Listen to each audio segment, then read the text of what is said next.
A strong gust of wind blows through as Hoshikawa shuts the door. She glances at her phone, caught in her worries, and wishing just to hear Kaori's voice. Without warning, someone finally comes right out and says they're in love with Kaori, dropping all pretense. The truth lands on Hoshikawa like a ton of bricks. Naming her feelings for Kaori makes everything she struggled with plain and impossible to ignore. She quietly admits it to herself. This ache is real love, and saying those words for the first time feels both overwhelming and strange. She admits that love always looked easy and joyful in the stories she read, but for her, it's always felt distant, like something from a different world entirely. She clutches her phone tight and just breaks down crying, all her worry and longing crashing in. She admits that she and Kaori's sister are more similar than she realized. They're both stuck loving Kaori from separate lonely places. Out loud, Hoshikawa puts it together. Both she and Kaori's sister have been hurting in silence, each loving Kaori, but keeping those feelings hidden. She notices Kaori still keeps a photo with her sister and hasn't changed her profile picture from the two of them, even though they barely spend time together now. Her jaw tightens as fresh doubts pile up, making everything heavier. She stands there hugging her book, blaming herself for coming between Kaori and her sister, and feeling like trying to help Kaori. Hoshikawa once shared her own writing, but now she wonders if constantly visiting was too much for Kaori, maybe even a hassle. She starts to see how draining it must be for Kaori, always putting on a brave face for her family and friends day after day. Hoshikawa can't stop thinking, maybe Kaori only pretends to like her stories to be kind. But she holds on to hope that Kaori is telling the truth. She sighs and flops back onto her bed, still stuck in her own head and unable to. She just sits there in silence, distracted, while the hairdryer whirs uselessly in front of her. She grabs her phone, deciding the only way to really understand how Kaori feels is to ask her straight up. She stands just inside the doorway, looking drained and unsure what to do next.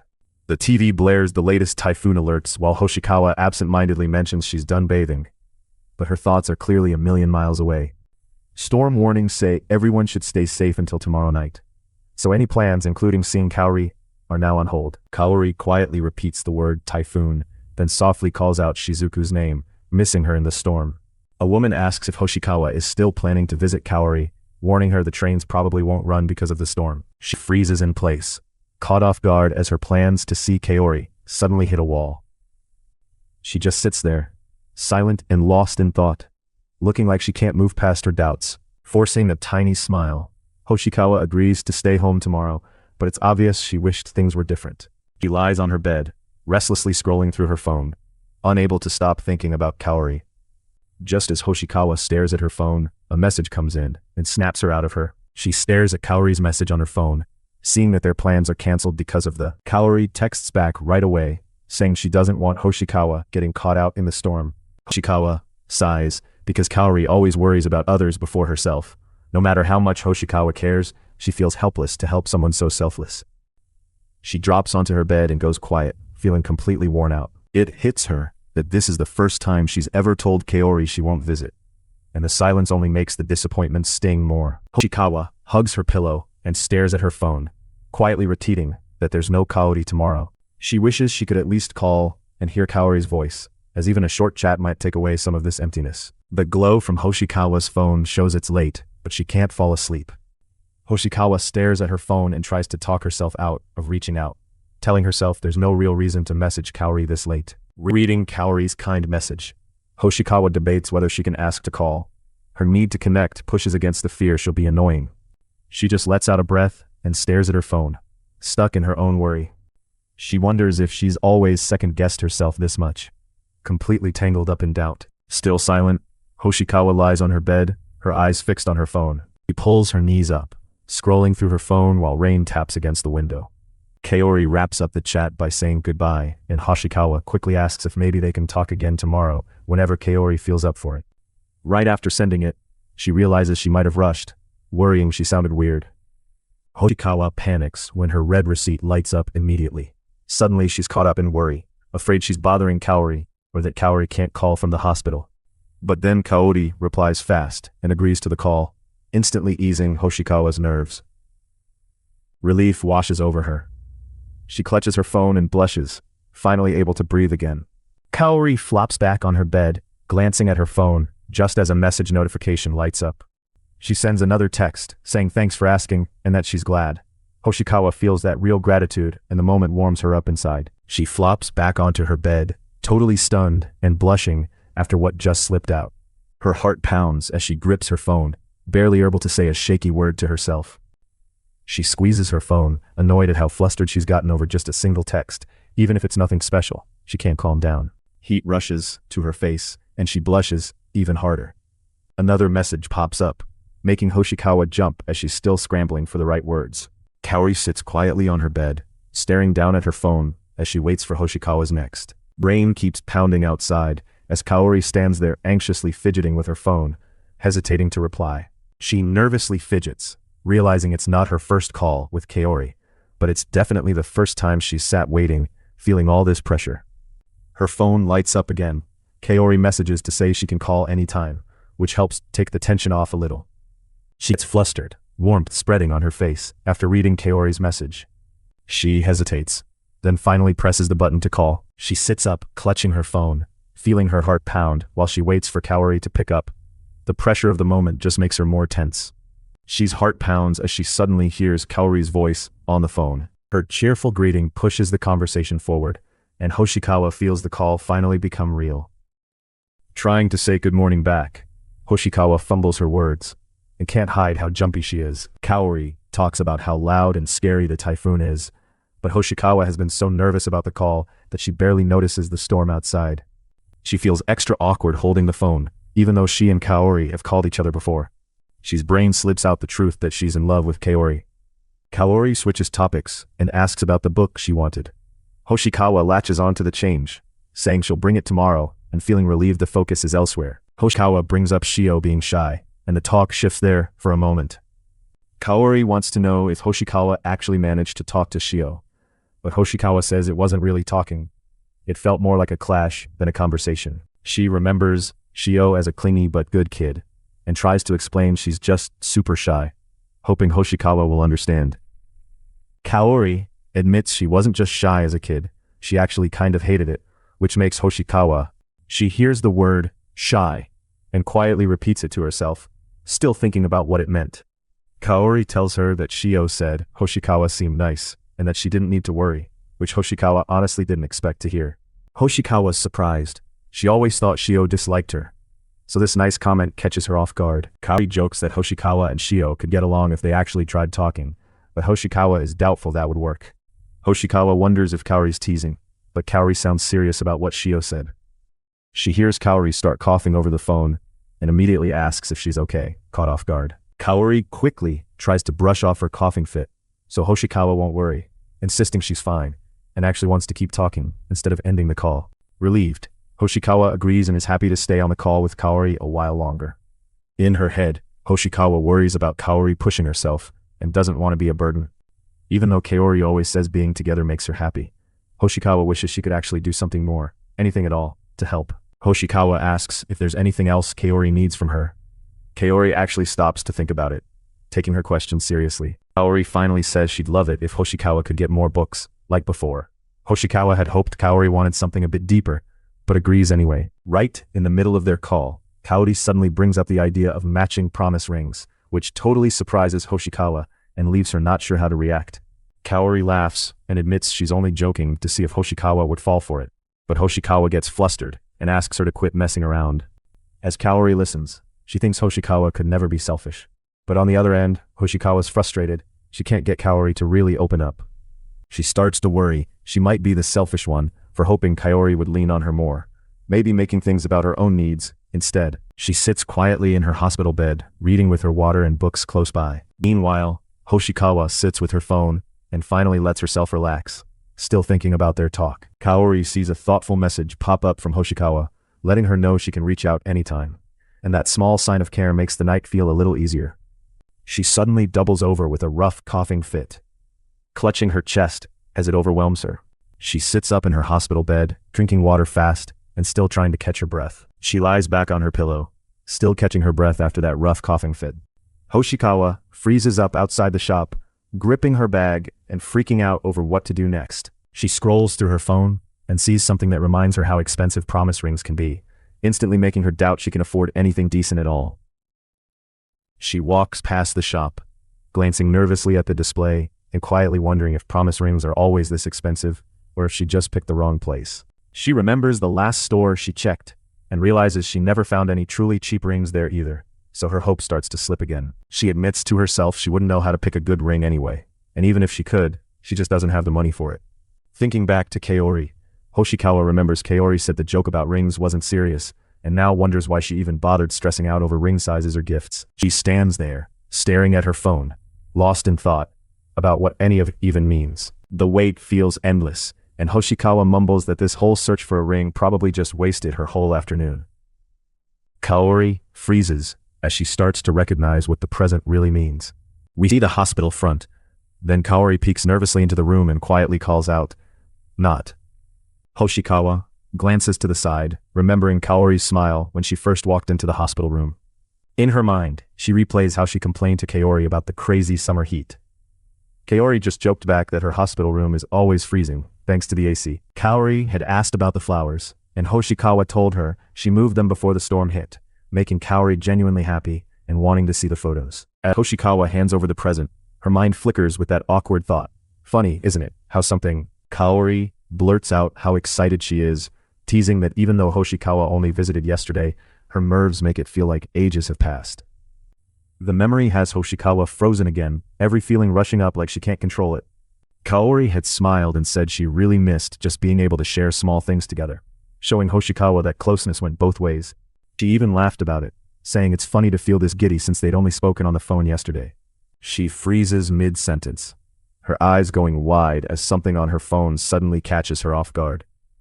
Remembering that moment, she realizes both of them started laughing, and for a second nothing felt awkward. All the stress dropped away because they were on the same page. Suddenly, Hoshikawa wonders if Kaori somehow knows what she's thinking, her heart pounding so hard she can't hide her nerves. She stares at her own hands, frustrated and confused about why her anxiety is peaking out of nowhere. Trying to speak, Hoshikawa feels her voice shake, still not sure what to say next. Kaori had noticed and smiled, thanking Hoshikawa for the book she brought, a sweet gesture that gave them a little space to feel normal again. When Hoshikawa handed Kaori her own writing, Kaori couldn't wait to see what happened next, making both of them feel lighter as they looked forward to the story. But then Hoshikawa froze, her nerves piling up until she couldn't even finish her sentence. Kaori watched, waiting for her to speak up, clearly picking up on how tense Hoshikawa had gotten.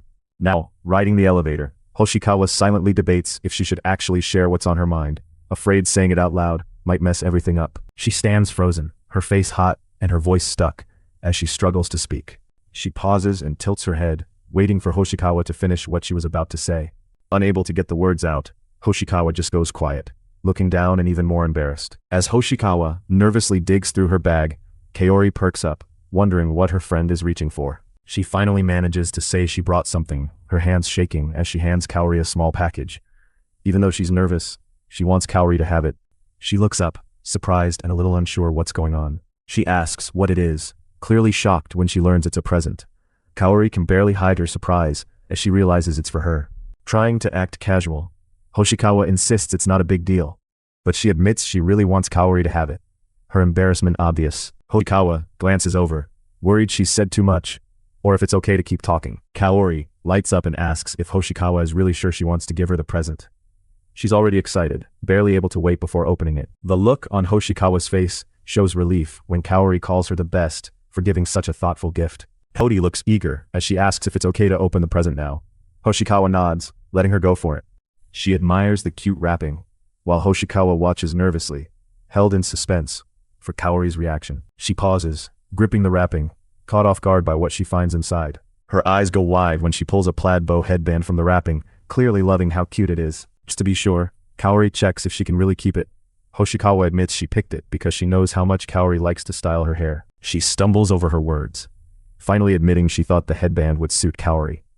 She looks embarrassed, but hopeful. She blushes harder and goes quiet, trying to process Hoshikawa's comment. Holding the headband tight to her chest, Kaori keeps blushing while facing Hoshikawa.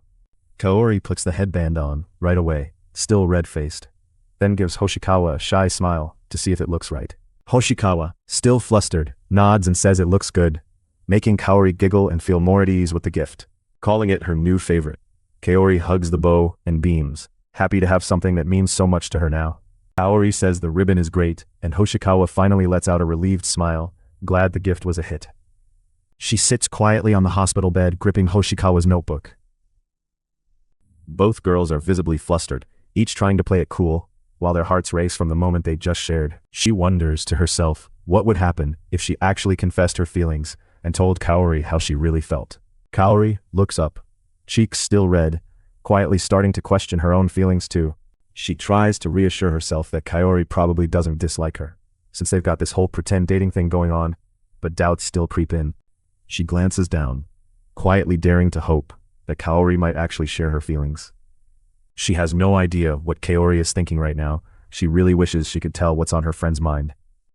Kaori finally breaks the silence and calls out to Hoshikawa, snapping her out of her thoughts. She perks up and asks if Hoshikawa brought the next part of her story, teasing a little as she tries to drag things back to normal conversation. She freezes, completely thrown off, and unsure how to respond to Kaori's sudden burst of excitement. Kaori gets all worked up because Hoshikawa left her hanging at a cliffhanger, but Hoshikawa has to admit she hasn't even written the next part yet. She lights up and says she just can't wait any longer, totally swept up in the excitement. Kaori laughs and acts dramatic, saying the suspense is killing her, so Hoshikawa promises to bring another chapter by tomorrow. And then Kaori gives Hoshikawa a real compliment. She thinks her writing keeps improving and wants her to know she means it. Not wanting Kaori to think she hated the stories before, Hoshikawa rushes to say she's always liked them. Lately, Kaori finds herself getting pulled in by the story even more. She tells Hoshikawa the writing feels deeper and the emotions hit harder. Kaori admits it's hard to describe, but she's sure of one thing: Hoshikawa's writing is special. She sits frozen, blushing deeply as she tries to process everything Kaori just said about her writing. Still blushing, Hoshikawa checks if Kaori really means it. Kaori says she does and softly calls Hoshikawa's name to get her focus. And Kaori suddenly asks if Hoshikawa has ever thought about being a real author, which totally catches Hoshikawa off guard after all that praise. She blinks at her, surprised that Kaori would even ask about something so big. She starts to spiral, saying it's way too much to dream about debuting or entering a contest. She really thinks there's just no way she could do that. Kaori tries to lighten things up by suggesting Hoshikawa post her story online, like those web novels that became big. But Hoshikawa is still hung up on her own doubts. Even so, Hoshikawa can't shake her nerves. She wonders if she could really post her writing online, but she looks painfully shy about the idea. Kaori tries again, asking why Hoshikawa doesn't just put it out there, but Hoshikawa keeps dodging, saying she's not sure she could ever show it to the world. She tries explaining she just wanted to help because she enjoys web novels herself, but Hoshikawa cuts her off, clearly uncomfortable with the idea of sharing her story online. Hoshikawa snaps back that she already said no. Kaori stops pushing, the mood going kind of heavy, as she realizes Hoshikawa's not budging. She just freezes, completely caught off guard by how bluntly Hoshikawa turned her down. She sits frozen on the hospital bed, gripping Hoshikawa's notebook. Kaori just sits there, eyes wide, taking in the harsh way Hoshikawa refused her suggestion. She starts to react quietly, still stuck on how sudden and final Hoshikawa's answer was. Feeling awkward, Kaori looks away, trying to work through the way Hoshikawa brushed off her idea. All at once, Hoshikawa can't deal with the tension anymore. She quickly apologizes and leaves the hospital room, needing a moment alone to collect herself. Kaori sits quietly on her hospital bed, stunned and awkward, after Hoshikawa shuts down her idea. She heads to the vending machine, trying to keep busy, while her thoughts still won't settle down. As the drink clatters down, Hoshikawa thinks back and realizes Kaori was just trying to be nice. She can't help but feel bad for making things weird. She stands frozen in front of the vending machine, realizing she has no idea what she's even. She hesitates, second-guessing herself, as she wonders if turning to a web novel really makes sense, right? Annoyed at herself, Hoshikawa thinks she's already trusted Kaori with so much. So maybe another secret wouldn't matter. She wishes she could just be open about it. She feels stuck, and thinks there's no way she could explain everything, not even if she tried to. The hospital room is left silent as Hoshikawa stands outside, lost in her own thoughts. Even after telling Kaori so much before, Hoshikawa admits it still scares her every time she opens up. It leaves her feeling way too exposed. A wave of worry hits again as Hoshikawa remembers how sick Kaori really is. Gripping her fist, Hoshikawa decides she can't waste any more time doubting. She just wants to make the most of being with Kaori while she can. She collects her drink from the machine, but barely looks at it, caught up in her worries. Kaori sits up and tries to soften things, apologizing for making Hoshikawa feel pushed, but Hoshikawa reassures her she's okay with it. Hoshikawa hangs her head, saying she should be the one apologizing. Both girls seem a little relieved, now that they've said what's on their minds. She rushes to assure Kaori she isn't upset. She just can't explain her feelings yet. It's more about being confused than being angry. She finally admits she really can't put her feelings into words yet, and asks Kaori if it's okay to wait before explaining. She says she wants to tell Kaori how she feels but doesn't know how yet. She's afraid her silence will be misunderstood, but she's trying to be honest. She smiles gently and lets Hoshikawa know she can take all the time she needs. She tries to pay Hoshikawa back for the drink, but Hoshikawa awkwardly refuses, saying she brought it as an apology, which throws Kaori for a second. When Kaori tries to thank her, Hoshikawa quickly insists Kaori actually gives her more than she ever gets to give back. Hoshikawa pauses at the door, saying it's fine if Kaori takes her time. She reminds Kaori that Yuri will visit soon, so Kaori should rest. She gives a gentle see you later, promising to come back tomorrow. She beams as she replies goodbye, clearly happy and relieved with how things turned out. Out in the hallway, Hoshikawa joins the flow of other visitors as she leaves the hospital. She hits the elevator button and waits, ready to get on with the rest of her day. She stands in the elevator, clutching her phone and bag as the doors close behind her. She stands quietly with her phone, not moving, still lost in thought from her visit. She starts searching a web novel site by keyword, using the distraction to avoid thinking about her feelings for a moment. She stares blankly, the word web novels echoing in her mind, as she tries to make sense. She waits quietly, barely moving, caught up in everything that just happened with Kaori. To distract herself, Hoshikawa quickly searches a web novel site, still gripping her phone tightly. Her heart is pounding now, as everything she's feeling finally hits her at once. While everyone else lines up for the train, Yuri sits apart on the bench, waiting by herself. Yuri sits quietly by herself on the train, lost in thought, while everyone else keeps busy with. Hoshikawa stands nearby, glancing down and saying nothing, clearly hesitant about what to say next. As morning light fills the hospital room, Hoshikawa quietly checks on Kaori, who is lying in bed. Yuri steps inside the hospital room with a small, gentle smile and offers a quiet greeting. She glances at Kaori's regular clothes and points out there's no club meeting, she didn't need her uniform, making things feel a bit more casual between them. Yuri gets curious about Kaori's club and asks if they keep meeting over summer break. She asks what Kaori likes to photograph most, and Kaori admits she just wanders around school, taking pictures of whatever catches her eye, like practice sessions or flowers in bloom. Kaori shows Yuri a photo she took of flowers, and Yuri is genuinely impressed, saying the picture is gorgeous, which makes Kaori light up a little. Yuri keeps flipping through more photos, telling Kaori all of them are beautiful. Kaori's whole mood brightens from the honest praise. She notices the ribbon on Kaori's hair, and makes a friendly comment about it. Kaori explains she just got the ribbon from Shizuku. Hearing this, Yuri reacts with quiet surprise, realizing how thoughtful that gesture was.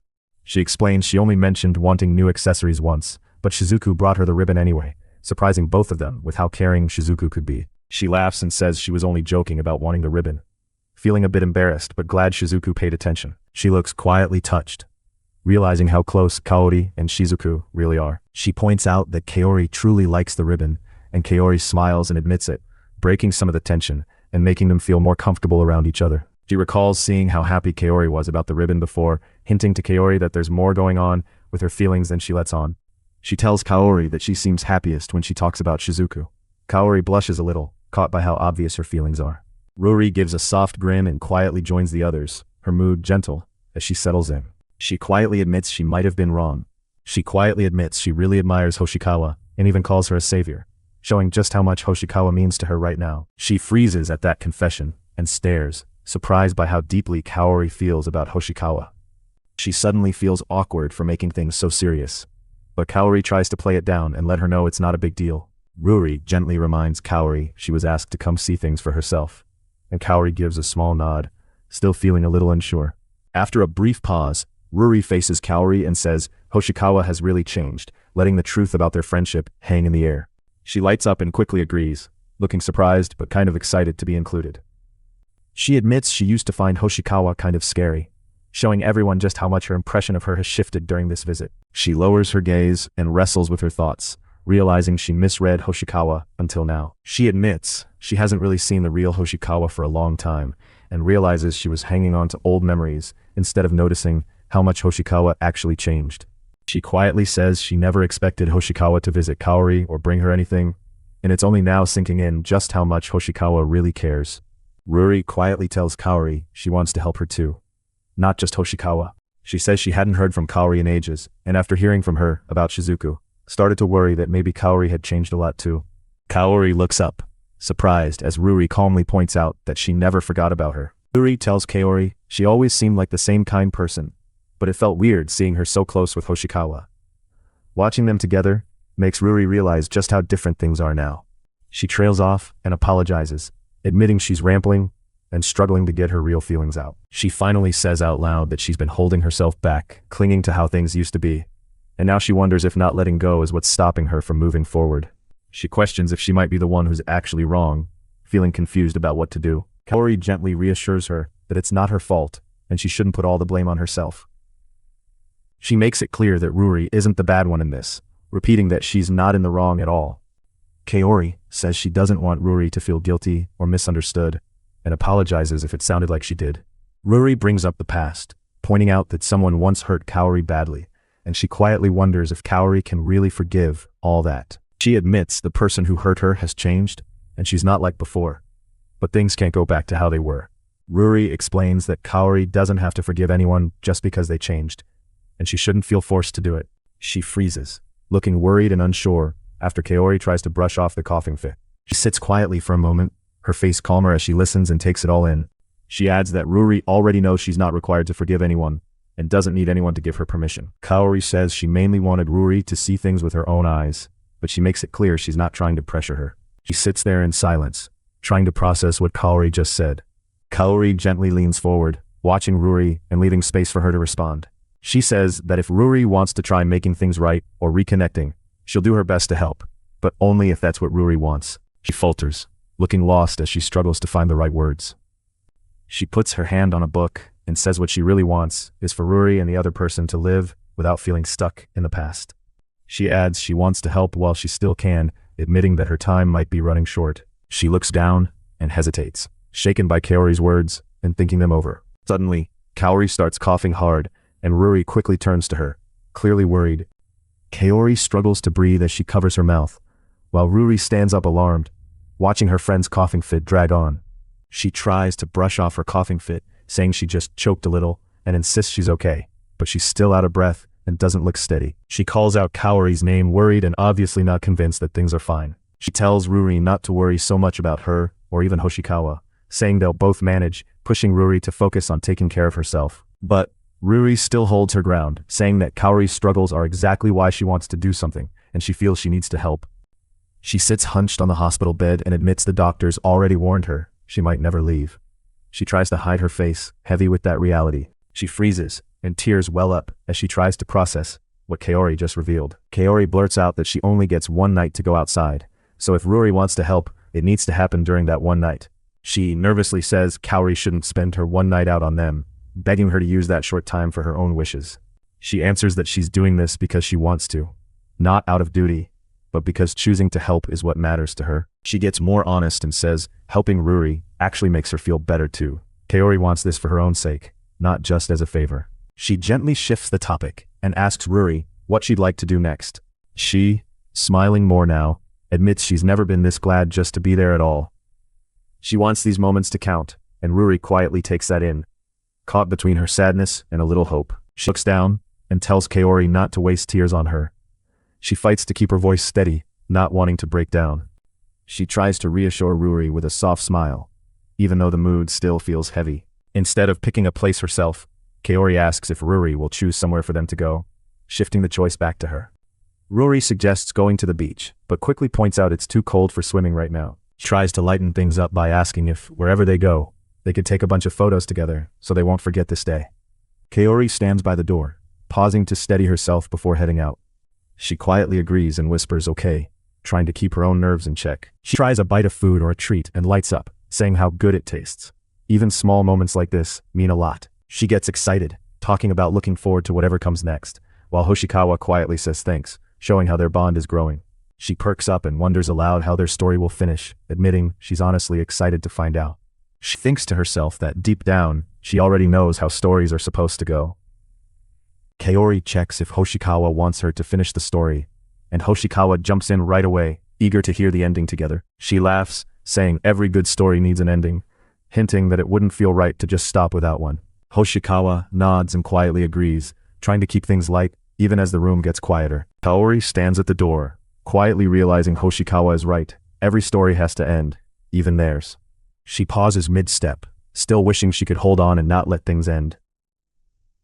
Kaori quietly admits to herself that she started writing this story just to spend time with Hoshikawa. Now, ending it means losing their reason to be together, and that scares her. She pauses, looking nervous, as she tries to say what's really on her mind. She moves slowly down the empty hallway, squeezing her folder tighter as her thoughts race.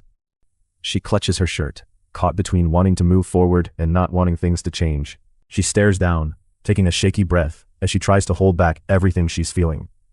Standing on the walkway, Kaori wishes the story didn't have to end, even though she knows it must. Kaori waters her plants outside, pausing as the quiet makes her feel a bit lonely. She lets out a sigh when she finishes, sensing something is off, but can't say what. Hoshikawa stares at Kaori's wilted planter and thinks about things ending, her regret sinking in. In Hoshikawa's novel, the Kaori character never gets sick, keeping their old promise alive in fiction, even when reality feels more uncertain. Kaori keeps thinking about how their story should have ended happy, but the closer she gets to the end, the harder it is to believe things will work out. Still, Kaori needs to know how Hoshikawa's story ends, even though facing the truth is scary. Hoshikawa decides she needs to finish writing her novel so Kaori can read it, because without Kaori, her story doesn't really have a purpose. Kaori sets aside her watering can, feeling a sense of worry she just can't shake. She stands on the porch, hesitant to step back inside, weighed down by her nerves. She tries to narrow her focus, telling herself to just work on today's writing and push other worries aside. She tries to remind herself that even making a little progress matters, though part of her wonders if any of it will be enough. Staring at the page, Hoshikawa feels frustrated that she's barely written anything. She freezes, pressured by the promise she made and the fear that time is running out, which just makes her blank completely. She clutches her bag, walking down the hall while her thoughts race about Kaori's possible reaction. She stands in place, fiddling with her collar, dreading what she might hear from Kaori next. Kaori is alone in the classroom, weighed down by that hard-to-name feeling building inside her. She notices her sister appear in the doorway, and the tension in her shoulders rises. She notices Kaori's sister waiting around, worried that something must be going on. She starts to panic, wondering if Kaori already has other plans, and remembers she was told to visit now, but she's not sure if that's still okay. To make sure she's not making a mistake, Hoshikawa decides to ask Shiori, Kaori's sister, if the visit is still okay, just in case plans changed. Shiori turns around, startled to see Hoshikawa suddenly standing by her. The air gets tense, and Hoshikawa blurts out something awkward, her nerves getting the better of her. Seeing that the girl is crying, Hoshikawa gently asks if she's okay, and tries to find out what's wrong. She pushes for an answer, anxiety rising as she realizes Shiori is actually crying. Shiori tries to speak, but can barely get her words out through the tears. Finally, Shiori reveals that yesterday Kaori lost consciousness, and the news leaves Hoshikawa stunned.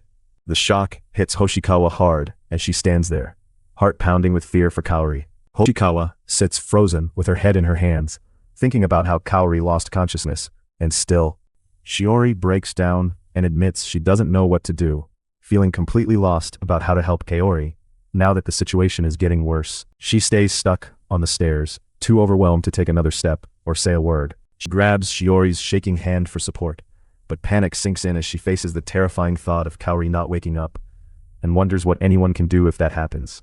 She's heart slams in her chest as she faces the sudden fear that it might already be. She stands silently, her thoughts spinning as she tries to process the fear of losing Kaori. She's stuck replaying the nurse's words. Kaori said see you tomorrow, but it just feels impossible to believe. As Shiori cries harder, she voices her worst fear, that there might not be another chance with Kaori. Hoshikawa feels that same worry, not wanting to admit this could really be happening. She can barely speak as she searches for reassurance, and Shiori's dad rushes in, but no one can answer whether Kaori will be okay. Her dad tries to comfort her, offering a small smile and hoping to calm everyone down. Holding her folder tight, Hoshikawa finally hears the words she needed.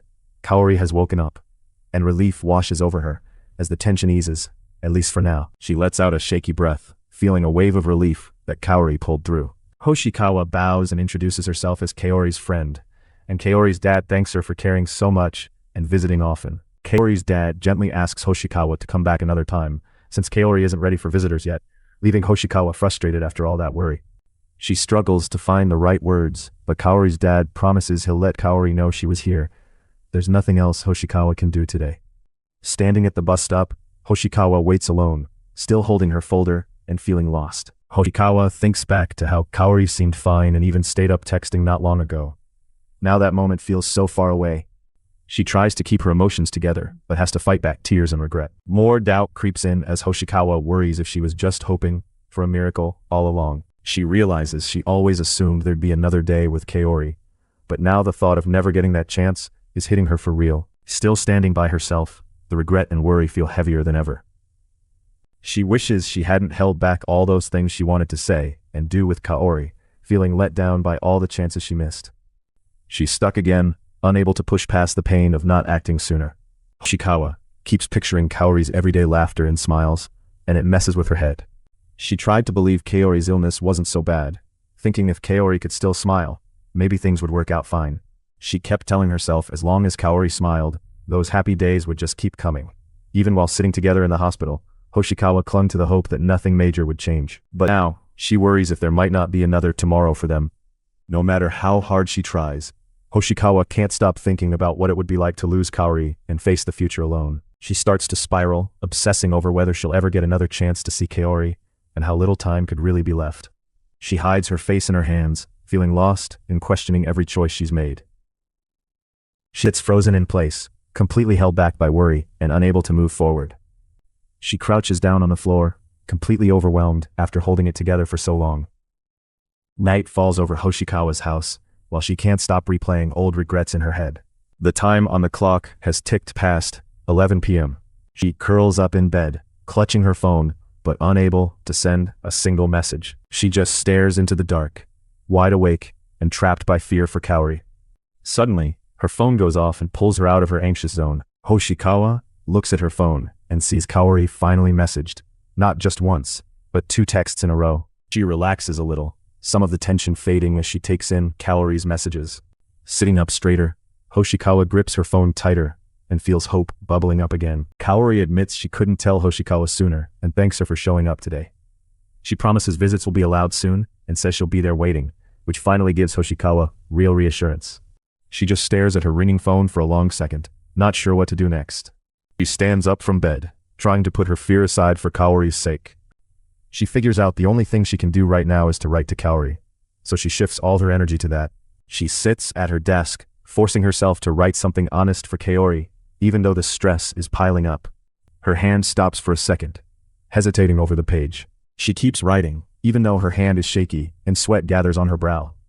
Pushing through the nerves, Hoshikawa manages to get words on the page despite her shaking. Her breathing grows faster, and tears well up, showing just how much this means to her.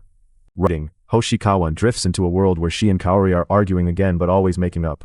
A place where Kaori is still healthy, and their routines stay the same. But deep down, Hoshikawa knows real life isn't that simple or safe anymore. Suddenly, hope rushes through her, and her heart starts pounding as she leans closer to the page. She sits there quietly, still caught between her phone and her fears for Kaori. Her fist tightens, and she can feel her heart thumping almost painfully. Hooked up to an IV, Hoshikawa leans over her writing and forces herself to keep going. She wonders what Kaori would even be doing if she were still healthy, but honestly can't picture it anymore, and feels totally lost. The way Kaori smiled back then, you could tell she was just covering up how much She gets mad at her own story, realizing the Kaori she writes about now feels fake compared to the real one, and she feels stuck. Like her character, she's just sitting around, unable to help Kaori in real life. She wonders how Kaori would act if she wasn't sick, stuck thinking about whether Kaori's smiles were.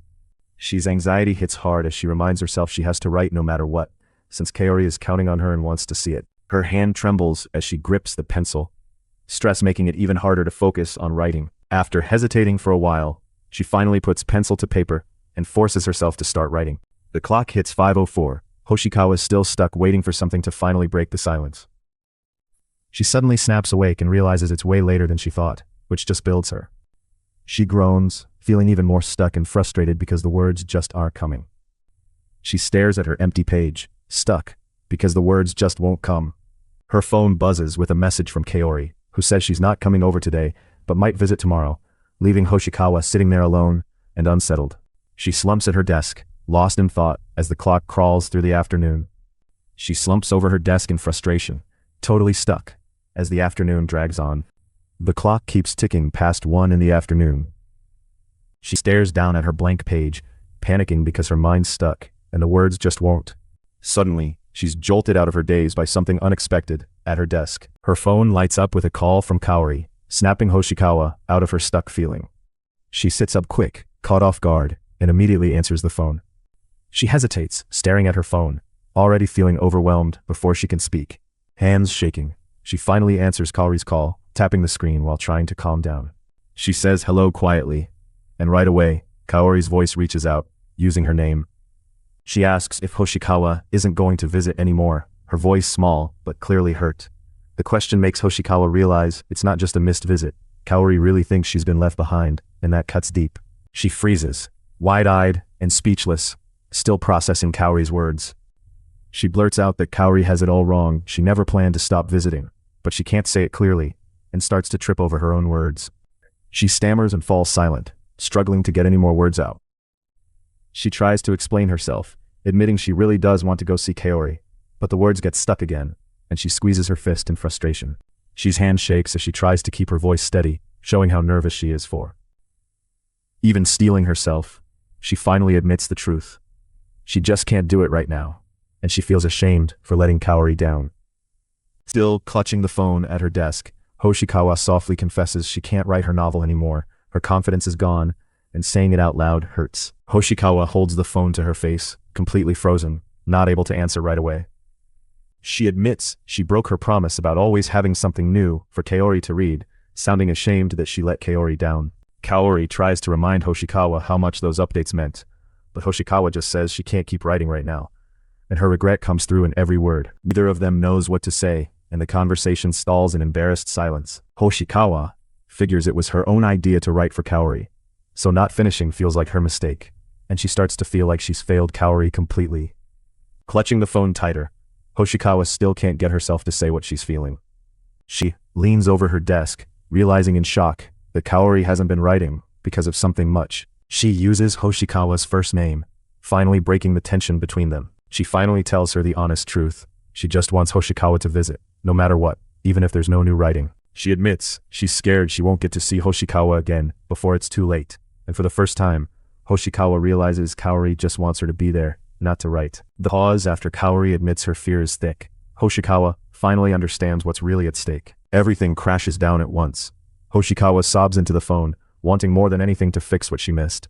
She blurts out that she's coming right now, her doubt replaced by the need to be by Kaori's side. The story jumps outside, and it's clear. Hoshikawa is already running straight to Kaori. She rushes toward the hospital, beating herself up for being so slow to figure it out.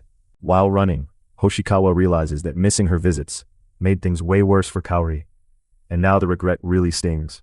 Thinking back to how weak Kaori sounded, barely able to speak, sends Hoshikawa's anxiety sky high, and her worry turns into a mad dash. Hoshikawa hangs up and heads straight to the hospital, not slowing down for anything. She slides the door open and hesitates on the threshold, caught between hope and worry about what. Hoshikawa throws herself into Kaori's arms, saying sorry for breaking her promise. Kaori just shakes her head and admits she was scared Hoshikawa might never come back. Kaori hugs Hoshikawa tightly, begging her not to disappear, looking even more scared than before. She chokes up again, finally realizing just how much Kaori needs her right now. She realizes for the first time that Kaori, who always acted tough, is relying on her now. She gently squeezes Kaori, deciding her being there for Kaori is all that matters. With shaky breaths, Hoshikawa quietly promises she won't leave Kaori alone again. Kaori apologizes for falling apart, but Hoshikawa tells her it's okay to lean on her now and admits she's sorry for staying away. She tears up, saying she really was scared Hoshikawa might not come back, and Hoshikawa bows her head, finally facing how much her absence hurt Kaori. She just laughs off the tension, flashing a real smile for the first time in a while.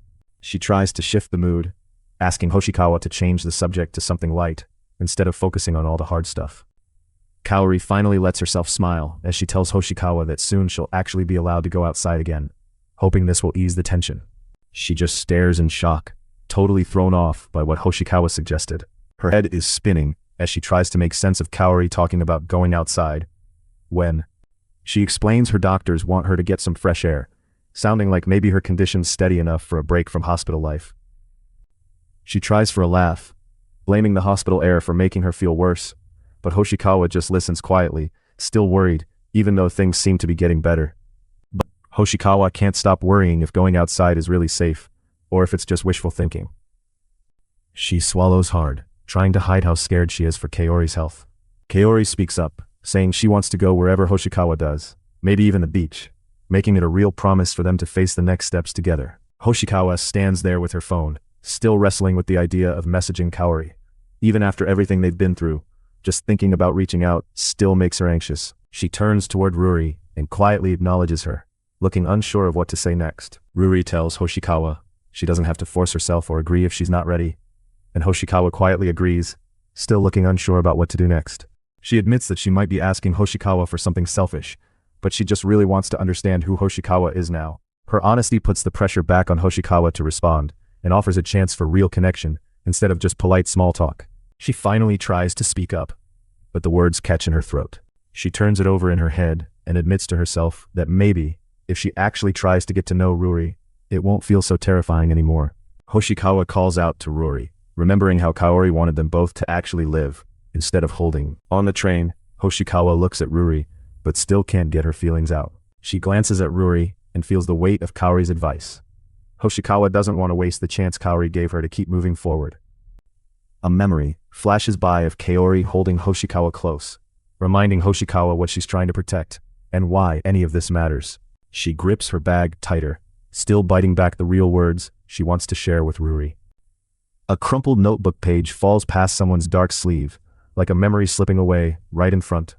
A sheet of notebook paper drifts down with falling water drops, like a quiet pause after all. Pages scatter and fall, almost like silent tears, showing that Hoshikawa is finally letting go. Hoshikawa zones out while washing her hair, remembering Yuri calling her name with a big smile. She stands in front of the mirror, brushing her teeth. Lying in bed, Hoshikawa can't help but wonder if anyone else feels the way she does. Even at night, her thoughts keep turning to Kaori. She realizes she might have spent her whole day thinking about Kaori and quietly laughs at herself for being so caught up. A brief pause sets up some bonus content, letting the main story take a breath. Kaori sends back a half-awake message, teasing Hoshikawa for falling asleep mid-chat. Even these late-night texts make both girls feel closer. The story steps back with a creator note, pointing out how much Shizuku has changed. She finally lets herself show real affection in this volume, which is such a contrast from how withdrawn she was at the start. After all the tension and waiting, her change feels real. Series credits and comic listings spill across the page, almost like a reminder that other stories keep moving. But for Shizuku and Kaori, their own small world matters most. A torn piece of notebook paper sits crumpled, like a memory or a letter left behind. In the middle of credits and background details, there's a pause, a small moment of breathing space, where Shizuku's promise and Kaori's memory hang in the air. Shizuku clings to her vow. She'll write a romance novel about their shared story, refusing to let her memories of Kaori be lost. Holding on to that promise helps her steady herself. Shizuku and Kaori's summer, whether it was real or imagined, was shaped by the closeness they built around a single story. No matter the uncertainty, that shared memory still brings comfort. In a bonus extra, Hoshikawa helps fix Kaori's school collar, while Kaori hums to herself, showing how even small routines brought them steady, quiet happiness. Kaori forces a big smile and suggests they go out together like old times, but Yuri can tell she's just pretending to be cheerful. She glances away, thinking she just pretended not to notice, because she honestly didn't know what else. We show up at the crowded beach, and Kaori tries to keep energy high, hoping everyone else will buy into her happy mood for the day. One of their friends reminds them August isn't over, but worries about jellyfish in the water. That, plus how packed the beach is, builds the awkward vibe. Kaori glances at the others and goes quiet for a second, feeling the strain. She gives Hoshikawa a hat and reminds her to keep it on. Hoshikawa agrees, still going along even with the tension under the surface. She pauses a moment, her forced smile starting to crack as she looks at everyone. Hoshikawa watches Kaori adjust her hat and thinks there's no way Kaori's health suddenly bounced back. She probably just got the okay to go out for other reasons. She puts on her hat and tries another gentle smile, acting like nothing's wrong. She asks if her hat looks okay, and Hoshikawa reassures her. But inside, Hoshikawa feels that things won't go as smoothly as Kaori hopes. Kaori stands there, her smile flickering as she feels the tension between her and Hoshikawa. She tries to shake off her worries, telling herself Kaori wouldn't want everyone to be down, since the point was to make this day special. She keeps faking a cheerful look, hiding how tough it is to stay upbeat for the group. Suddenly, Hoshikawa trips and staggers, making an awkward moment for everyone. One of the girls starts to say something, but trails off, her voice catching as the group's. The girl who bumped Hoshikawa bows and apologizes, all flustered, while Hoshikawa tries to smooth things over and reassures her it's fine. The whole group goes quiet, nobody sure what to say after that awkward moment. Kaori glances at Hoshikawa, and her smile drops. Neither one breaks the silence, and things feel heavier. Someone in the group, thinking back to past pain, wants to step aside so Kaori can have fun, even if that means just letting her be. She admits she doesn't know how to act, and figures that leaving Kaori with Hoshikawa is probably for the best, even if it means backing out herself. Hoshikawa gets stuck in her own head, worrying that she's making things worse for Kaori, and wondering if Kaori might have a better time without her. One of the adults gives the girls his number and tells them to call if anything happens, which really hits home that Kaori isn't okay. Another adult makes Kaori promise to speak up if she feels even a little sick, and everyone gets even more protective around her. Hoshikawa looks down and quietly nods that she gets it. One of the adults steps away as the girls roll Kaori's wheelchair down the boardwalk. One girl tries to lighten things up by picking their route and says they should walk across the bridge to Enoshima to check out the view together. Yuri grabs Kaori's arm and quietly agrees to help, making things feel a little less tense between them. Another friend jumps in and takes over the wheelchair herself, so Hoshikawa doesn't have to, keeping her tone light and making sure things don't get awkward again. One friend teases Yuri for being too weak to push Kaori's wheelchair, so Yuri gives in, looking a little defeated, while the others laugh it off. Yuri suddenly perks up and spots something, breaking the silence with a surprised, "Oh." She holds up her camera and reminds everyone she brought it like she promised, showing she's making an effort and trying to set a friendly vibe for the group. She promises to take lots of pictures for everyone, which lightens the mood as a few friends say thanks, a small boost that helps them have some fun. As the girls walk along the boardwalk, with Kaori in her wheelchair, one friend explains that their club got the day off. She brings up that Seri-chan is in judo too, which surprises a couple of them and sparks a real moment of excitement. One friend shrugs off any stress about being in two clubs, saying she hardly ever goes to photography club anyway, so balancing activities isn't really a problem for her. As they walk down the boardwalk, Yuri realizes she was worried for nothing. Everyone's chatting and acting normal, so it feels like a usual day out with friends. She is smiling more than usual, and that helps the group feel lighter and more relaxed. She pauses over her camera, lost in thought for a bit, before deciding to take another picture. She lets out a small sigh and says that's good, lowering her camera after taking the picture. Yuri glances over at Kaori, right as Kaori quickly wipes at her face, then just goes quiet. She quietly admits to herself that she feels bad about what happened earlier between her and Kaori, and she can't quite shake the heavy mood. She figures it must be even worse for Kaori, blaming herself for the awkwardness and feeling like it's her own guilt that's making things tense. Yuri looks at Kaori and tries to think if there's anything she can do to make things better, still hoping for some way to help her friend feel okay. She just goes quiet, not sure what to say next, as she watches Kaori. The group keeps moving and gets swept up in a busy crowd, which makes the outing feel less personal, but helps everyone blend in for a bit. One of the friends checks if Kaori needs a rest or something to eat, but Kaori breezes past it, acting cheerful, and saying she's barely done any walking anyway. She smiles and pretends to give in, joking that she'll go along with her friends' suggestions if they really want her to. Still keeping up that easygoing act, Kaori and Hoshikawa walk side by side, both looking nervous as they move through a crowded market. She quietly says she feels sorry that Yuri has to spend time alone with her, and the comment throws Hoshikawa off, unsure how she's supposed to respond. Feeling the awkwardness, Kaori offers to finish shopping on her own, but Hoshikawa steps in, stopping her and reaching out instead. Yuri fumbles for words and tries to express there's something important she wants to talk about, but her nerves make her hesitate.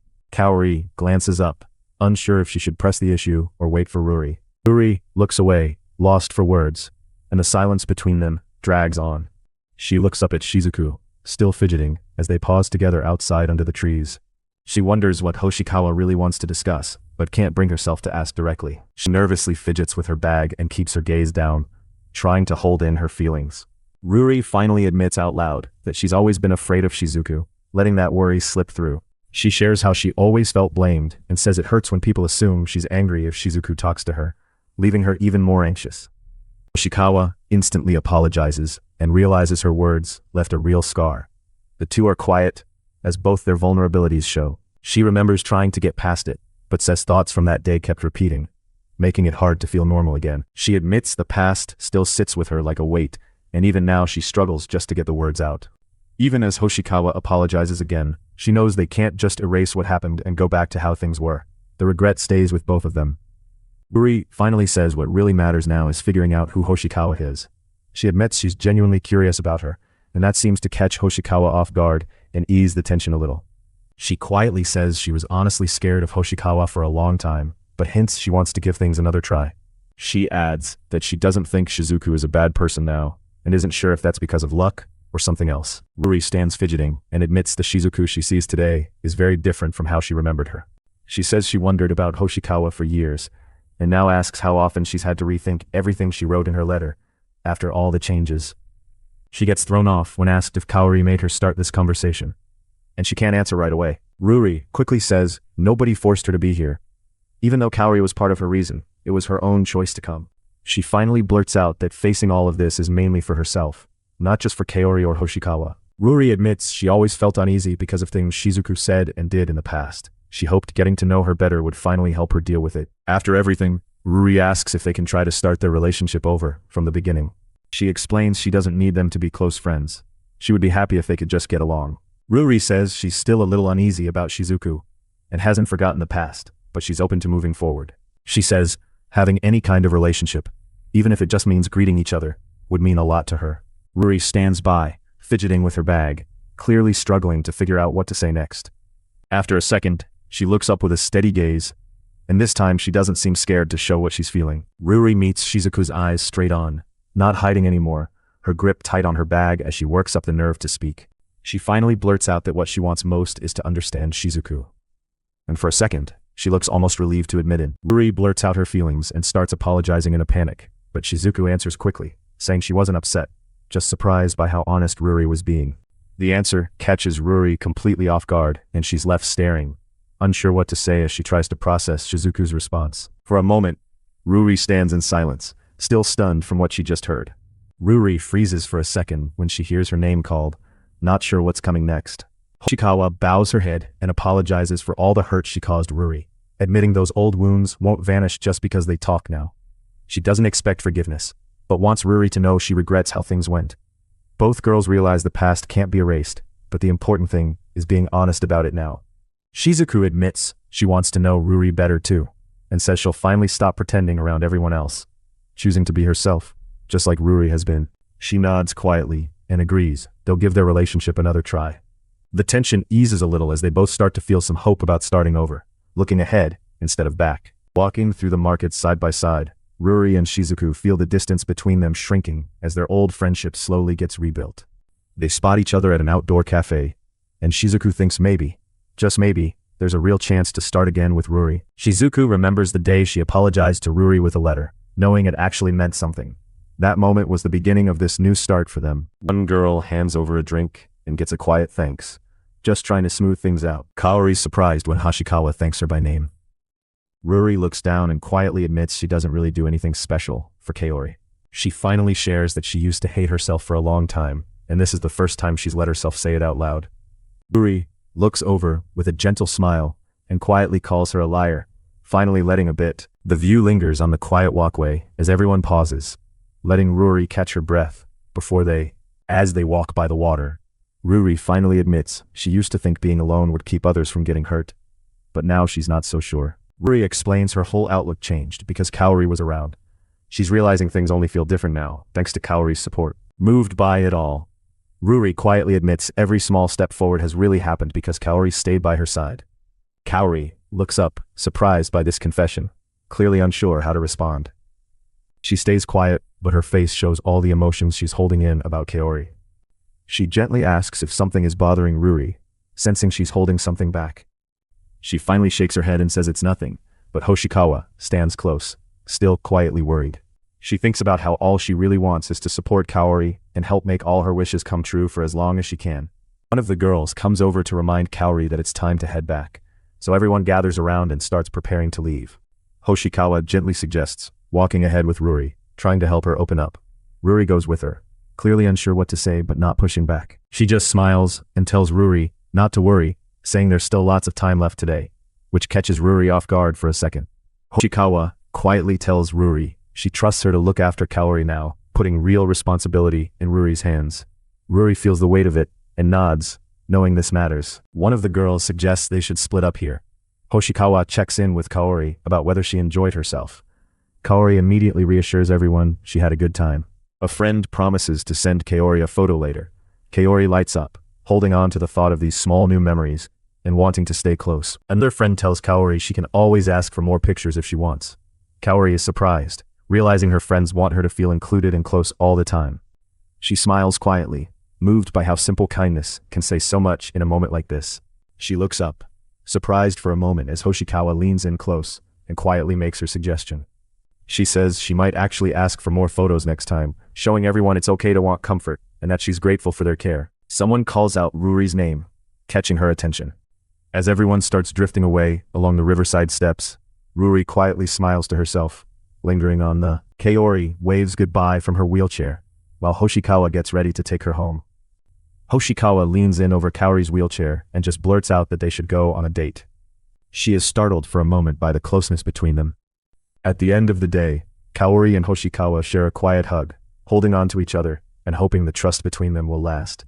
The chapter opens outside the aquarium, setting up where Kaori and Hoshikawa's talk is about to unfold. Kaori sits quietly in her wheelchair, while Hoshikawa stands close by, both surrounded by the low hum. She glances down, flushed and nervous, as old memories hit her all at once. Kaori tries to keep things light by joking about stairs, while Hoshikawa apologizes for the wheelchair and worries about getting tired, but Kaori brushes it off. Hoshikawa confirms the aquarium is easy to get around, and promises there won't be any trouble moving through it. She lets out a small sigh, still feeling the weight of responsibility as she looks after Kaori. She's anxious she might ruin the day, her nerves rising as she tries not to mess up. Kaori checks if anyone else knows about their plans, and Hoshikawa explains she told Sari at least, so nobody outside their group will worry. Asaka teases Hoshikawa about having weak arms, making her freeze up and feel a little awkward. Kaori remembers the others planned this trip while Hoshikawa and Yuri went for drinks, leaving Hoshikawa surprised they set it up behind her back. Inside, the aquarium is packed with families moving past huge tanks, everyone caught up in the displays. Someone says the place feels nostalgic, showing that even in the crowd, it holds a special meaning for Kaori and Hoshikawa. Kaori grins and jokes it's only been a month since their last visit, but the day already feels far away in her mind. Hoshikawa thinks back to when Kaori first dragged her to the aquarium at the start of summer. A quick laugh slips out of Kaori, her smile finally breaking through her nerves. She explains she chose the aquarium since it's simple and accessible, making it easier to get around in a wheelchair and not too exhausting. Kaori trails off, about to add something else, as she clutches her bag and looks aside. She brings up that the aquarium is special for them, not just because it's easy, but because of their good memories there. Kaori says she wanted to come back, and as she looks at the fish, Hoshikawa quietly pushes the wheelchair, their day falling into a gentle rhythm. She shoots Hoshikawa a soft smile, letting her guard down for a moment. Kaori finally laughs for real this time, and Hoshikawa's caught off guard seeing her so open. Hoshikawa asks if Kaori should really be spending time with her instead of her family. She's a little relieved to hear Kaori isn't skipping family stuff, but she's still uneasy about the whole situation. Kaori flinches when Hoshikawa directly asks if she's thinking about Shiori.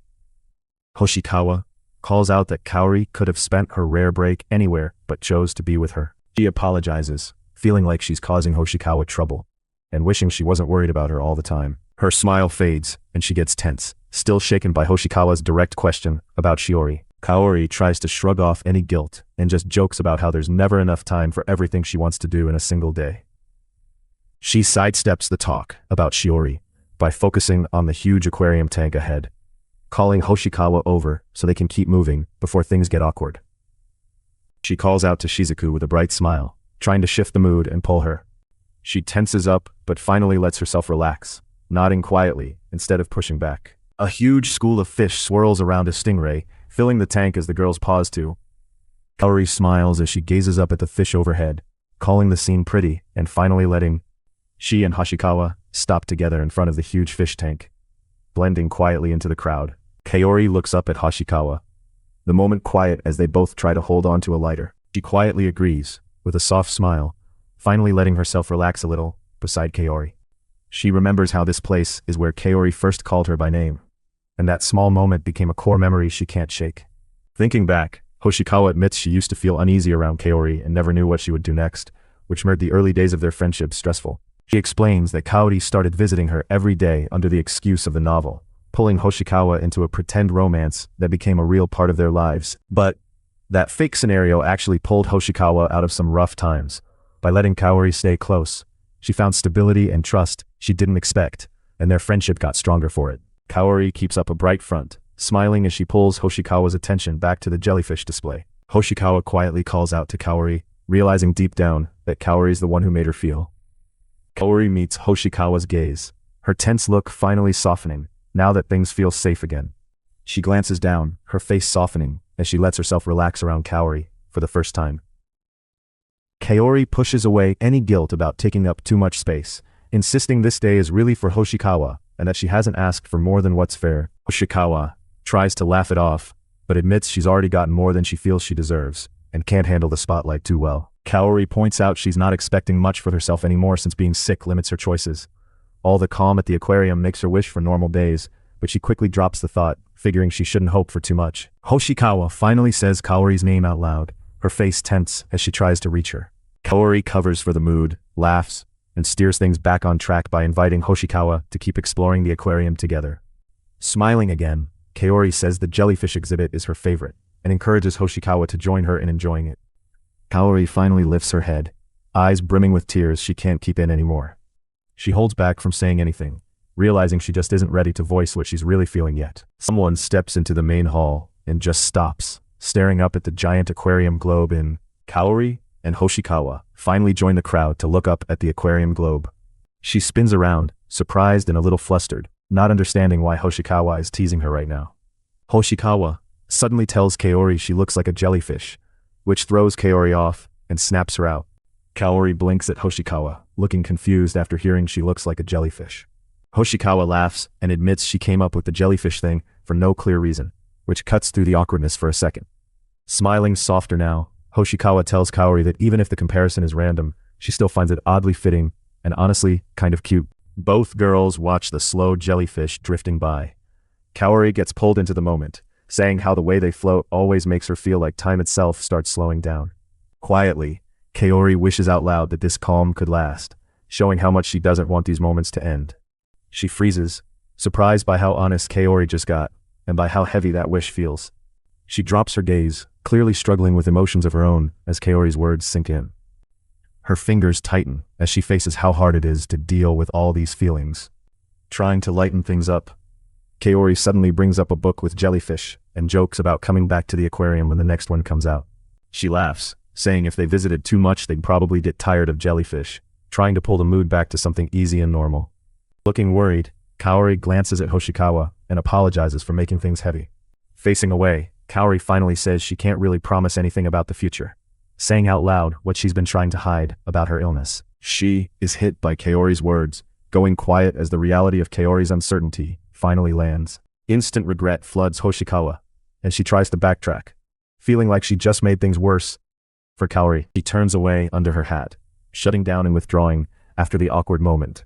She keeps her eyes hidden behind her hair, not wanting Hoshikawa to see how lost she feels. Neither of them speaks, and the silence between them grows, turning their closeness tense. Hoshikawa hesitates, not sure if she should reach out or if it might only make everything harder. She kneels beside Kaori's wheelchair, holding her hand, while the crowd quietly passes them by. Kaori's eyes go wide and fill with tears, the weight of everything finally showing on her face. In a soft voice, Hoshikawa finally calls out Kaori's name, hoping she'll answer. Hoshikawa grips Kaori's hand tightly, staying close as Kaori starts to cry. Seeing this, Hoshikawa's eyes widen, realizing Kaori is hurting even more than she let on. As Hoshikawa waits next to the wheelchair, the crowd flows around them, but neither one moves. The crowd mills around the aquarium entrance, everyone chatting and moving while Kaori and Hoshikawa stay off. Nearby, a little kid grabs an adult's hand and points excitedly at something in the tanks. She glances toward Kaori, still stuck on what she could possibly do or say to help. Keeping her voice low, Hoshikawa suggests maybe they should go somewhere quieter, hoping giving Kaori space will help. Hoshikawa quietly apologizes, while Kaori leans in, the two of them sitting close together, in the empty. She sits in her wheelchair, shoulders shaking as she tries not to let her feelings show. She stays quiet with her head down, clearly fighting back tears. She waits, tense, glancing at Kaori and hoping for any reaction. She clenches her hand tighter on her skirt, still trying not to cry. Hoshikawa squeezes Kaori's hand and quietly reassures her, telling her it's okay to cry now. Still kneeling by Kaori, Hoshikawa quietly reminds her they're alone, while Kaori stiffens and pulls deeper inside herself. She keeps her head tucked down, saying nothing and holding it all in. She lets her hair fall forward to hide her face, not letting Hoshikawa see the tears. She covers her face beneath her hat, staying silent and refusing to look up. Finally, she looks up, tears brimming in her eyes, unable to keep them hidden anymore. Hoshikawa squeezes Kaori's hand gently, trying to ground her with a simple touch. Kaori leans toward Hoshikawa, who wraps an arm around her, letting her be close. She finally buries her face in Hoshikawa's shoulder, letting the tears fall as she sobs. Kaori breaks down and cries openly on Hoshikawa's shoulder. Her eyes fill up again as she looks up, unable to hide how she feels anymore. Kaori presses into Hoshikawa, letting the tears stream down as she finally allows herself to cry. Her face twists as she sobs harder, overwhelmed by everything she's been holding in. Kaori clings tightly to Hoshikawa, while Kaori falls apart in Hoshikawa's arms. A flash of a distant memory, a girl from her past, pops into her head. She can't escape the question, why is this happening to her of all people?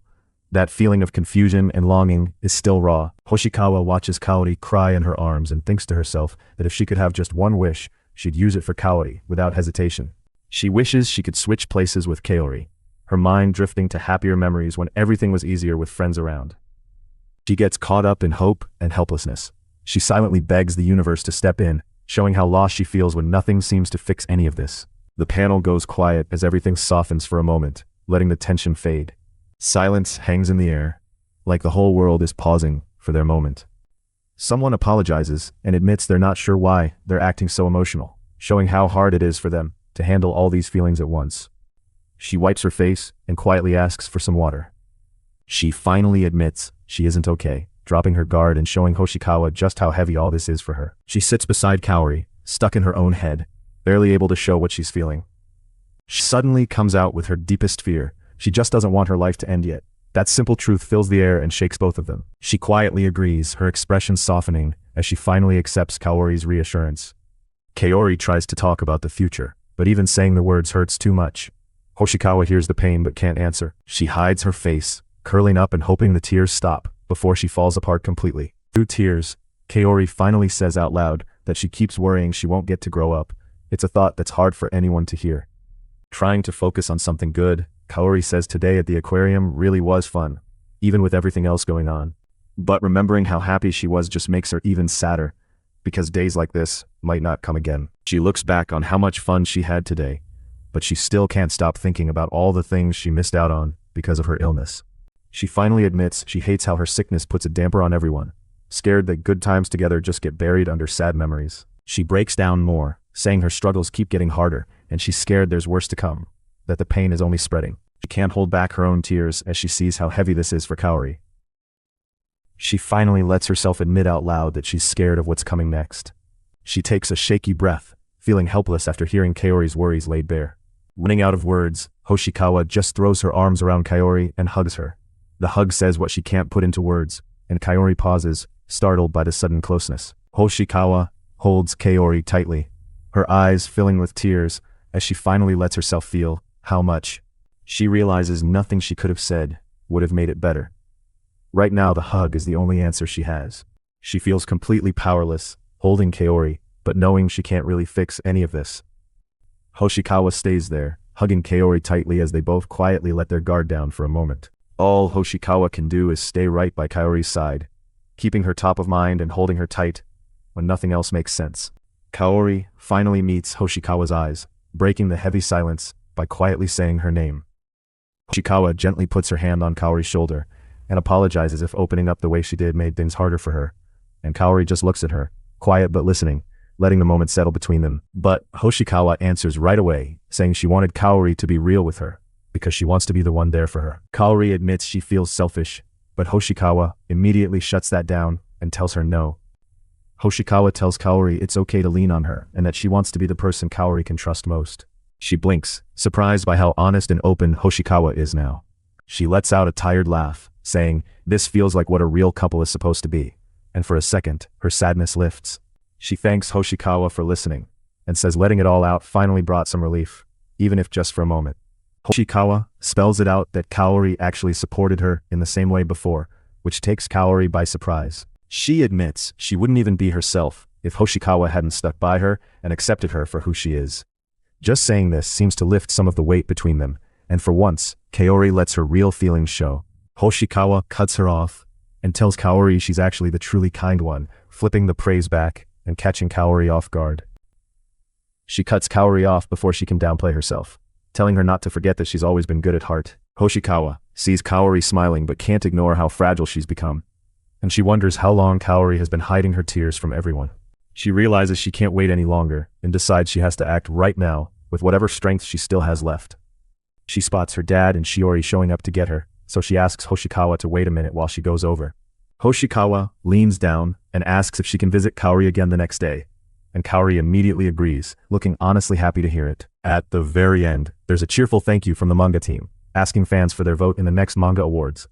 It wraps up on a bright note before the story takes a break. We are back at Minahama General Hospital, where Kaori and Hoshikawa are about to have a talk that really matters. Kaori is lying in her hospital bed when Hoshikawa opens the door and comes in, both of them quietly getting ready for a serious visit. Hoshikawa looks up and goes quiet, taking a second to process sharing all this with Kaori.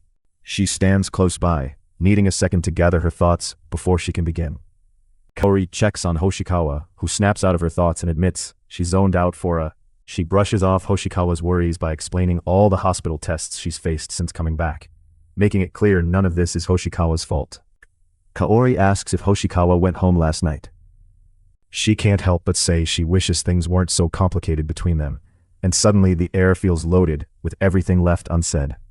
She tries to laugh it off, saying she barely spent any time with friends at home before she had to rush right back into non-stop tests at the hospital. For a moment, Hoshikawa just sits in silence, clearly struggling to get the words out.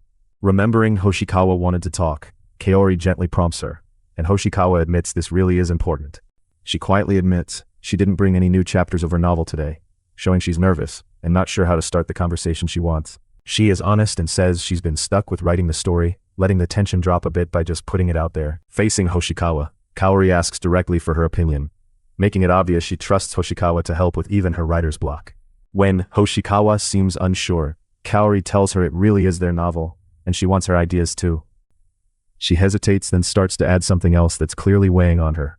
Kaori finally says she's ready to explain why she cared so much about web novels, hinting that there's a bigger reason behind her feelings. Hoshikawa sits across from Kaori and shares that what she's writing now is actually connected, and even though it's tough to talk about, she wants to be open. She checks if Kaori really wants to listen, and as soon as she sees Kaori is ready, she finally feels safe to talk. Kaori tells her she does want to know more about her, making it clear she's here for the whole story. She quietly thanks Kaori, showing how much it means just to have someone care about her side. She thinks back to when rumors about her and Yuri started flying around at school, and everyone found out what happened. Because of those rumors, the other kids start avoiding Hoshikawa, whispering about her and leaving her alone in the halls.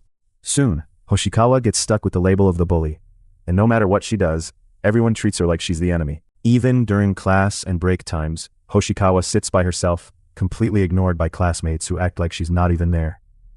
That's how the rest of elementary school goes for Hoshikawa. She's totally cut off, and nobody tries to help. She pauses, eyes down, taking a second to breathe, before she finally speaks her truth. At that point, Hoshikawa starts believing she really is the bad person people call her, and the guilt just sinks in even deeper. Junior high doesn't bring a clean slate for Hoshikawa. She's still treated like an outcast because of her old reputation from elementary school. She figures if people stick around her, rumors will just hurt them too. So Hoshikawa starts pulling away on purpose, to keep others from getting caught up in her problems. She explains she started hiding in her room, feeling like she couldn't talk to her family and that even existing was something to apologize for. She just felt completely miserable. Even though being alone feels safer, After a while, Hoshikawa starts to wonder what the point of her life even is, if all she does is sit by herself. The idea of just disappearing creeps in, like maybe nothing would change if she was gone. She picks up a book and remembers how reading became the one thing that helped her through. Books give her a break from real life. They pull her somewhere she doesn't have to think about being alone or worry about hurting anyone around her. Reading helps her see that there are places for loners like her, and for once, she starts to feel like she fits in, at least inside those stories. Getting wrapped up in these books gives her moments of happiness, but part of her still feels uneasy for liking stories about people who are lost or struggling. One night, after finishing another school book, Hoshikawa craves more to read, so she hops online hoping to find something new that no one else around her knows about. That's when she discovers web novels for the first time, which unlock a whole new way to dive into stories and escape. She realizes that anyone can write online and anyone can read those stories privately. No one judges, and no one even has to know who you are. For Hoshikawa, web novels feel like finding a hidden spot made just for her, where she can actually be herself. After reading for a while, a new thought strikes. Maybe she could write something too, and the idea keeps nagging at her until she can't shake it. Staring at the site on her phone, Hoshikawa seriously considers writing her own story, realizing she could upload something too, if she wanted. She asks herself if dumping her feelings into a story could help clear her mind, even if it's just a little bit of relief. She admits she started writing by dumping all her feelings onto loose paper, so even if it looked like a novel, it was really just her way to vent. Writing turns into her emotional release, finally something she can put out in the world, and for that short time, it actually makes her happy. She gets swept up and ends up typing her first messy story, Girl's Lover's Suicide, posting it online before she can talk herself out of it. Later, sitting with Kaori in the hospital, Hoshikawa shares that this was the story Kaori had read, admitting how personal the whole thing is for her. She explains that she's been putting her stories online for a while, finally letting Kaori know just how much that means to her. Hoshikawa gives a small, awkward smile as she takes in finally saying all this out loud. She explains that writing through her characters helps her sort out feelings she can't say aloud, and honestly, that small act is what keeps her happy sometimes. Getting positive replies from readers makes Hoshikawa feel wanted, like she's found a group she belongs to, which is what she's always needed. As Hoshikawa starts uploading more often, nasty comments pile up and make her question if she should. Suddenly, the replies on her stories turn nasty, filled with insults and harsh criticism instead of support. At first, Hoshikawa is totally lost and can't figure out why people are so upset about her story now. She explains she had no idea her story mirrored a real high school girl's suicide until someone pointed it out in the comments. She sits stunned, trying to process just how serious things got for Hoshikawa after everything blew up. She explains that after someone online accused her of insulting the girl's family, rumors quickly spread and the story blew up, even though she hadn't realized it made the news. People online started digging into her story, claiming it was copied detail for detail, and arguing about what she stole from real events. The hate keeps piling on, and Hoshikawa starts to realize just how overwhelming the backlash has gotten. Her eyes dart up, startled by how openly Kaori reacts to everything she just admitted. She sits there alone, feeling like everyone is watching and judging her from every direction. Kaori's words hang in the air as the room goes silent, both of them letting that moment. Her mind fills with noise and dread. It feels inescapable now, with no way out. She can't believe how unfair it all feels, staring ahead as everyone piles on. Her thoughts keep spiraling, and she tells herself that anything she tries only hurts people more. No matter where Hoshikawa turns, she feels like she only brings pain to others, and nothing she does can fix it. She finally breaks down, collapsing to the floor and feeling buried by everything that's happened.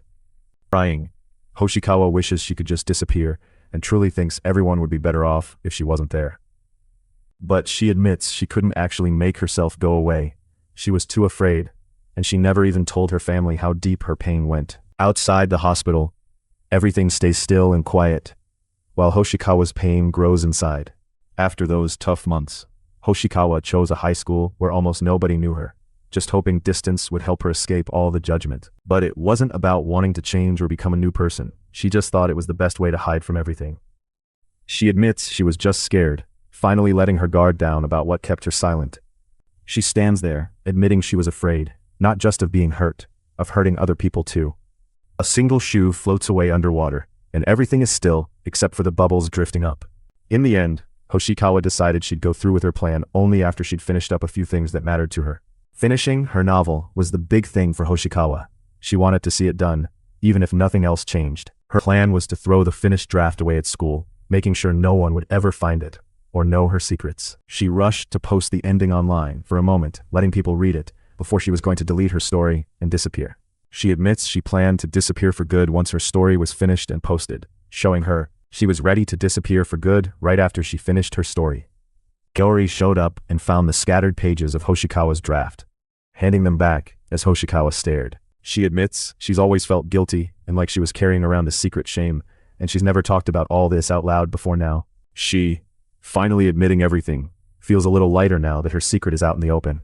Almost surprised it doesn't feel as heavy as before, she listens from her hospital bed, her eyes welling up as she takes in Hoshikawa's confession. Seeing Kaori's reaction, Hoshikawa looks stunned, not expecting her words to land this way. Embarrassed, Hoshikawa apologizes for how heavy her story is, admitting again that she warned Kaori it wouldn't be cheerful, and waits for Kaori's reaction. But Kaori speaks up, saying she's glad to hear more, not just about the novel, but about Hoshikawa herself. Kaori gently recognizes sharing must have hurt, and she apologizes, clearly moved by how hard it was for Hoshikawa to open up. She turns, her face showing a soft shock as she hears how much Kaori cares. She tells Hoshikawa there's no need for her to feel bad, and tries to brush away any guilt from Hoshikawa. She admits she was the one who wanted this talk, saying she needed to share what was on her mind. Suddenly, Hoshikawa leans over and rubs Kaori's head, trying to bridge the awkward gap. Kaori promises Hoshikawa that no matter how bad things feel, she'll always support her writing and stand in her corner, which leaves Hoshikawa looking shaken but touched. She explains that Hoshikawa's words matter and says she's living proof, which nearly knocks the wind out of Hoshikawa with how honest and kind it is. Kaori promises she'll remember this moment, giving Hoshikawa a small, honest smile. She teases Hoshikawa for getting emotional, but Hoshikawa quickly jokes back that Kaori is just as bad, and they both end up laughing through their tears. The tension breaks as Hoshikawa laughs and wipes away tears, both girls finally feeling some relief. She sits quietly a while, soaking in the warmth from Kaori's encouragement as the mood calms down. She brings up how Kaori once asked for her opinion about the novel, which reminds Kaori that Hoshikawa never actually answered, so she gives her the chance now. Kaori hesitates, asking what Hoshikawa truly wants to know, and Hoshikawa fumbles for the words to explain what she's looking for in a reply. Hoshikawa looks stunned as she quietly admits to Kaori that she can't bring herself to write her. She says she just can't picture a story where Kaori is carefree and happy, especially now after seeing her hospitalized.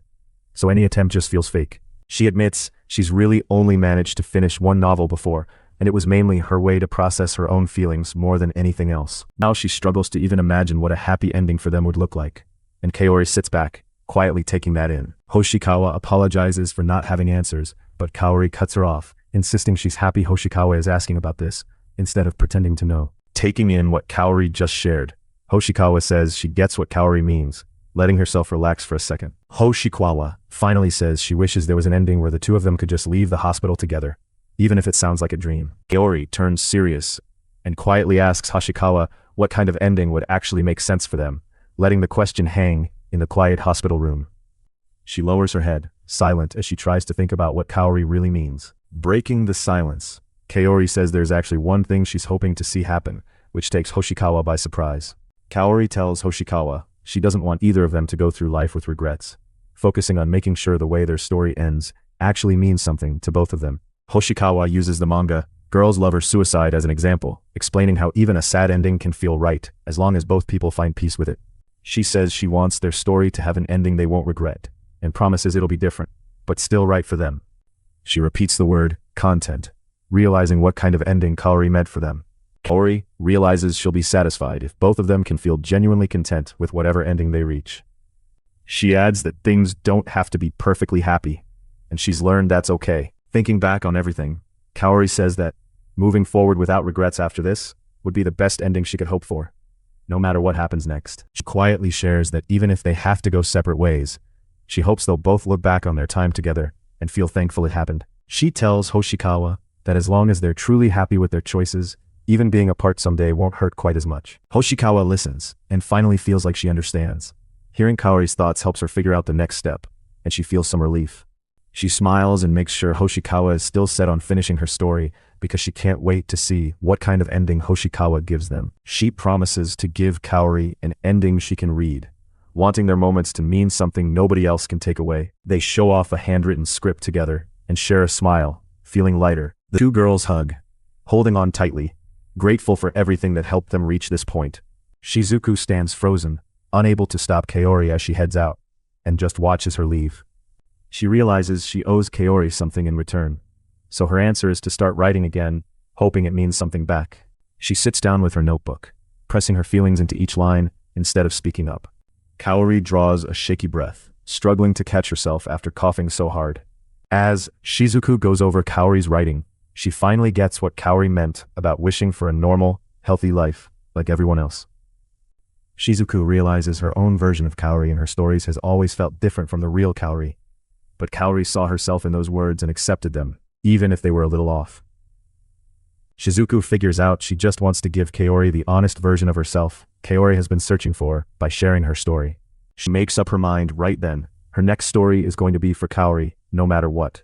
Hoshikawa holds out her notebook for Kaori, finally ready to let her read it. She presses her feelings onto the page, hoping this story will finally reach Kaori's heart. Now, the story jumps to Minahama General Hospital, where everything that matters next is about to play out for Kaori and Shizuku. She stands by herself in the hallway, clutching her bag and thinking how she showed up earlier. She catches herself smiling as she watches Kaori get lost in her story. Thinking back, Hoshikawa is surprised she could write again so fast after feeling blocked for so long. She stands in the hallway, clutching her bag, thinking how she just wants Kaori to see her. Inside the hospital room, the doctor gently asks Kaori to try eating a little more, clearly worried about her health. The doctor glances toward the door when Hoshikawa walks in, breaking the routine and catching everyone's attention. Shizuku gets startled when someone calls her Kaori's friend, throwing her off for a moment. The doctor tries to keep things calm and lets Hoshikawa know she's not interrupting since they're wrapping up with Kaori. Before heading out, the doctor tells Kaori again to eat more at dinner, making it clear everyone's worried about whether she's getting enough nutrition. She nods and says okay, but her face betrays doubt that she'll actually eat more. She quietly shuts the door behind her, still watching Kaori and thinking about what almost happened. The doctor checks if Kaori is hungry at all, and Kaori admits softly that she isn't. She just smiles at Hoshikawa and brushes off her own reaction, saying it's something like that. Suddenly, Kaori starts coughing hard, and Hoshikawa immediately calls out to her, clearly scared. Kaori tries to brush it off, saying she's fine and apologizing. Trying to lighten things up, Kaori teases Hoshikawa for showing up this early and asks what's going on. Hoshikawa is caught off guard and hesitates to answer. Hoshikawa starts to explain. She stands by Kaori's hospital bed and admits she's written more, handing over her pages because she couldn't wait to show Kaori first. She explains that yesterday, all her writing troubles just vanished, and now she really wants to share how far she's come. Kaori hears her out and says she wrote until she hit a good spot to pause, putting Hoshikawa's work front and center for them both right now. Hoshikawa worries for a moment she came too early, but Kaori's focus on reading the story makes timing feel unimportant. Unsure if she went overboard, Hoshikawa warns Kaori she wrote a lot, and says Kaori doesn't have to read everything at once. She perks up, saying she's actually been looking forward to this, and her real smile finally comes out. She relaxes, smiling back as she watches Kaori get excited over the pages. The hospital room TV just sits there quietly, making the whole place feel extra still for a. Kaori suddenly starts coughing again, and Hoshikawa just sits there, frozen and worried. She regathers herself and starts flipping through Hoshikawa's manuscript, reading slowly and catching every word. She leans forward, completely drawn into Hoshikawa's writing, thinking hard about each line she takes in. Hoshikawa gets distracted just watching Kaori take in her story, suddenly struck by how stunning Kaori looks from this close. Even more than she remembered. As Hoshikawa heads out into the night, she starts to worry if her writing is good enough. In the middle of everything, Kaori realizes how much these simple, quiet moments mean to her now. They're more important than anything else. She keeps turning the pages, soaking in every bit of Hoshikawa's story, barely making a sound. She holds the stack of paper steady, reading through each line with real care and attention. She clutches her stack of papers, pausing there in the hall, with nothing left to say. Kaori hides behind the stack of papers, letting out a tired sigh while Hoshikawa watches her from. Nerves getting the best of her, Hoshikawa blurts out her question, desperate for Kaori's honest opinion. She bursts out laughing and tells Hoshikawa the writing is a little embarrassing, but also super cute. Her reaction eases the tension and softens the mood. After teasing Hoshikawa, Kaori ducks behind the papers again, a shy grin spreading across her face. She peeks over the stack, cheeks pink, clearly moved by what she just read and said. Kaori quickly explains her sigh wasn't disappointment. She's actually impressed. Hoshikawa visibly relaxes, realizing she didn't mess up after all. She glances up with real gratitude, touched that Hoshikawa put in so much effort. She leans forward and tells Kaori just how amazing she is, finally trusting her own feelings enough to say it out loud. After all the stress, Hoshikawa confesses she feels way better, and Kaori quietly agrees, saying it's like Hoshikawa's words cleared away her worries. She beams and calls Hoshikawa's writing beautiful and honest, admitting she's never been this happy. Just for a second, all the heavy feelings between them fade away. She almost blushes at the praise and looks down, letting herself believe she really did something right. She smiles softly to herself, finally letting a little bit of hope settle in. She asks if she can hold off on sharing her opinion, saying she wants to read the rest first before responding to Hoshikawa. She nods, still feeling nervous, but relieved that Kaori is taking her writing seriously. Just then, a younger girl pokes her head in to ask about the manuscript, and Hoshikawa reassures her it's almost finished and should be ready tomorrow. Realizing she lost track of time, Hoshikawa is surprised by the interruption and finally remembers she wasn't alone in the room. Kaori stands up, ready to head out of the room. On her way out, Kaori smiles at Hoshikawa and says she's excited for tomorrow, turning their goodbye into a promise. Kaori keeps smiling, sharing a quiet hope with Hoshikawa that something good waits for them tomorrow. When someone immediately tries to get details from Hoshikawa about what was said in the room, she laughs it off and says it's a secret. She stands by the closed door, hugging her stuff tightly as it shuts behind her. She remembers Kaori's gentle smile, holding on to that hope as she steps into the night. As she heads outside, Hoshikawa, feeling upbeat, thinks about how she can't wait to start writing again. Under the stars, Hoshikawa makes a promise to herself. She'll finish the novel by tomorrow and bring it to Kaori, feeling a new rush of purpose. She admits to herself that writing this story for Kaori was the right choice, feeling glad she followed through. Back alone, Hoshikawa lets her nerves catch up, hands trembling as she sits with her unfinished novel. Looking at her notebook, Hoshikawa starts doubting if the story's actually done, or if she's just rushing to convince herself. She keeps turning the pages, not believing it's finished, telling herself to double-check the whole thing before calling it complete. Suddenly, her phone buzzes, snapping Hoshikawa out of her focus. Hoping it's Kaori messaging, Hoshikawa sits up, heart racing, to see who it's from. Hoshikawa checks her phone and sees the next call is from Ichihara, leaving her tense for whatever. Ichihara's message is about the group sharing their trip photos, pulling Hoshikawa back to memories of making the group and how awkward it used to feel. Hoshikawa answers the door, still looking shaken, and hears someone urgently call her name. She answers the urgent call, sounding confused as she explains she's still at home. Feeling the pressure, Hoshikawa quickly asks what's going on, realizing something bad must have happened. Ichihara tells her to stay calm and listen carefully, which makes Hoshikawa's shoulders tense as she senses trouble. When Ichihara finally says it's about Kaori but stops mid-sentence, Hoshikawa feels a wave of dread hit her. The news drops Kaori was rushed to Minahama General Hospital. Hoshikawa pictures the hospital sign, hears the panic outside the operating room, and sees classmates waiting silently. All anyone can do is stay put while Kaori's in surgery. Hoshikawa hurries in, begging to know where Kaori is, and Ichihara tells her in a low voice, "They're operating now." Hoshikawa can barely breathe as the reality sinks in. The operating sign stays lit in the hallway, so nobody gets any news about Kaori yet. She stands frozen in the hallway, struggling to take in how quickly things changed. Ichihara explains that she and Yuri barely arrived when Kaori's health crashed, so doctors had to rush her straight into surgery. Since Kaori's dad wasn't there, Ichihara and Yuri called him first. Then Ichihara called Hoshikawa right away, drawing her into the crisis as soon as they could. Hoshikawa looks up to see Kaori's dad rushing in, his face tense as he searches for answers. She barely moves, feeling like everything around her just spiraled out of control. She stands there in shock, still at a loss for words as the facts hit her. Hoshikawa sits next to Yuri on the couch as Yuri starts to cry, covering her face. She clenches her fists, desperate and scared, waiting for any sign that Kaori might be okay. Hoshikawa flashes back to the moment Kaori collapsed, feeling that same fear all over again. A hospital staff calls the family over for an update, so now everyone has to leave the waiting area and follow her to hear whatever news is coming next. One family member grips their shirt, holding in nerves as worry keeps piling up. She freezes on the floor, confused and a little scared, as she tries to make sense of. Hoshikawa clutches her hand over her face, trying to process the fear that she might never see.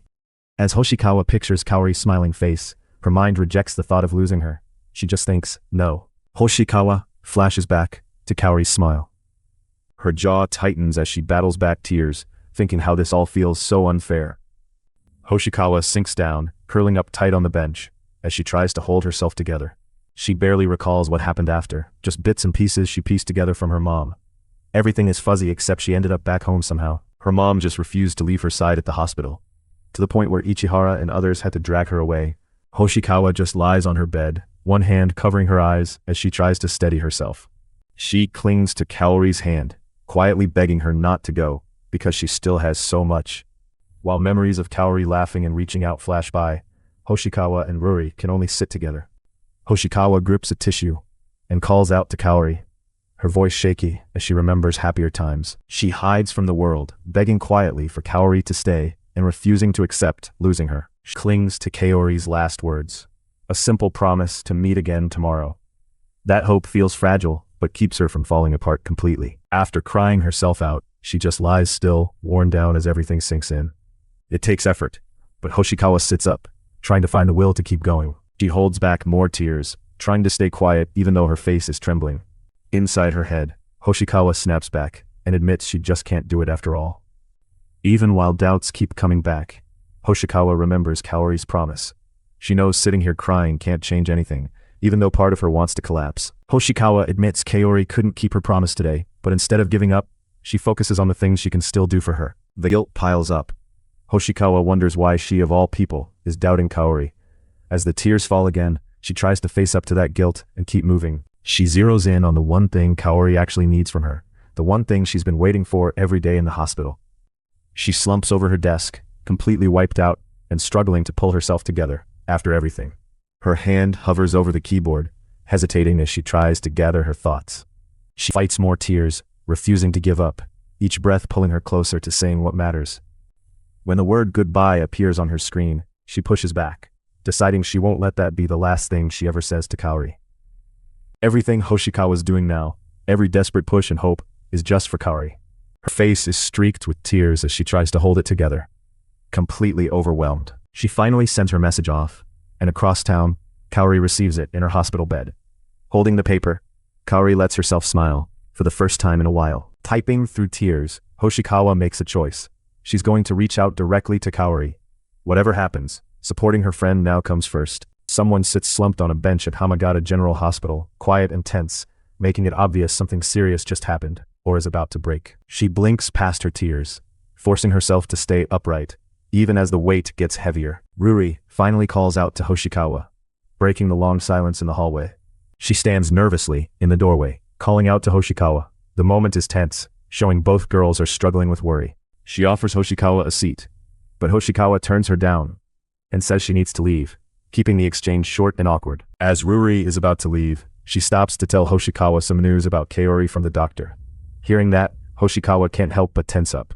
She quietly explains that the doctor said today might be the day Kaori's situation changes for good. The two of them fall quiet, both feeling the anxiety set in. She looks up for just a second, then drops her eyes, struggling to keep calm. Yuri reminds Hoshikawa to take care of herself too before stepping out, trying to offer comfort, even while she's still upset by what the doctor said. She just nods and quietly thanks Yuri, still sitting slumped on the bench and not looking up. Yuri stands uncertain in the doorway, while Hoshikawa just sits there, hunched over and silent. Left alone, Hoshikawa stares down at her hands, barely moving as she sits frozen. She sits quietly, covering her face with her hand to hold herself together as emotions stack up. Inside her mind, Hoshikawa begs Kaori to keep fighting. She clings to the hope that they still have time for everything unsaid and unfinished. Hoshikawa leans in, softly asking Kaori to wake up, tears building as she waits beside her friend. She folds into herself on the bench, hugging tight while her crying slowly fades into shaky breaths. Still, that bit of hope keeps slipping away. A nurse steps out of the room without saying anything. Hoshikawa leans in, her voice getting desperate as she begs Kaori to wake up and answer. Kaori stares ahead, still gripping the blanket, trying to hold on to the connection, even as the room. Hoshikawa jolts at the sudden noise, startled just as she steps into the hallway outside Kaori's room. A hospital staff member rushes toward them, her face tense with concern as the emergency builds.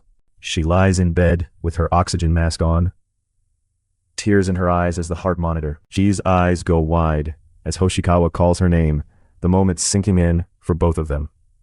Kaori stirs in bed and starts coughing into her oxygen mask, while the relief from the others.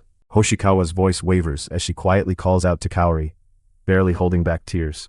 She steps closer to Kaori's bed, while a nurse stands nearby, watching the scene with concern. Hoshikawa manages a small smile at Kaori, then turns away, hiding her face as she leaves the. She reaches out with shaky fingers to grab Ruri's sleeve, and struggling through her oxygen mask, quietly asks Ruri to stay with her. Her voice cracks as she calls out to Kaori, tears streaming down her face. She squeezes Kaori's hand and quietly reassures her she's not alone. The hallway sits empty again after Hoshikawa leaves, and the quiet settles back in. She stands frozen next to Kaori, gripping her bag as she tries to calm her nerves. She sits alone in her hospital bed, holding on to the last moment of connection as someone softly. She looks straight at Hoshikawa and quietly says her nickname, reaching out for a little comfort. Kaori suddenly starts coughing hard in her hospital bed. Hoshikawa calls out her name in a panic. She tries to insist she's fine from her hospital bed, but Hoshikawa tells her not to push herself, still worried as she gathers her things to leave.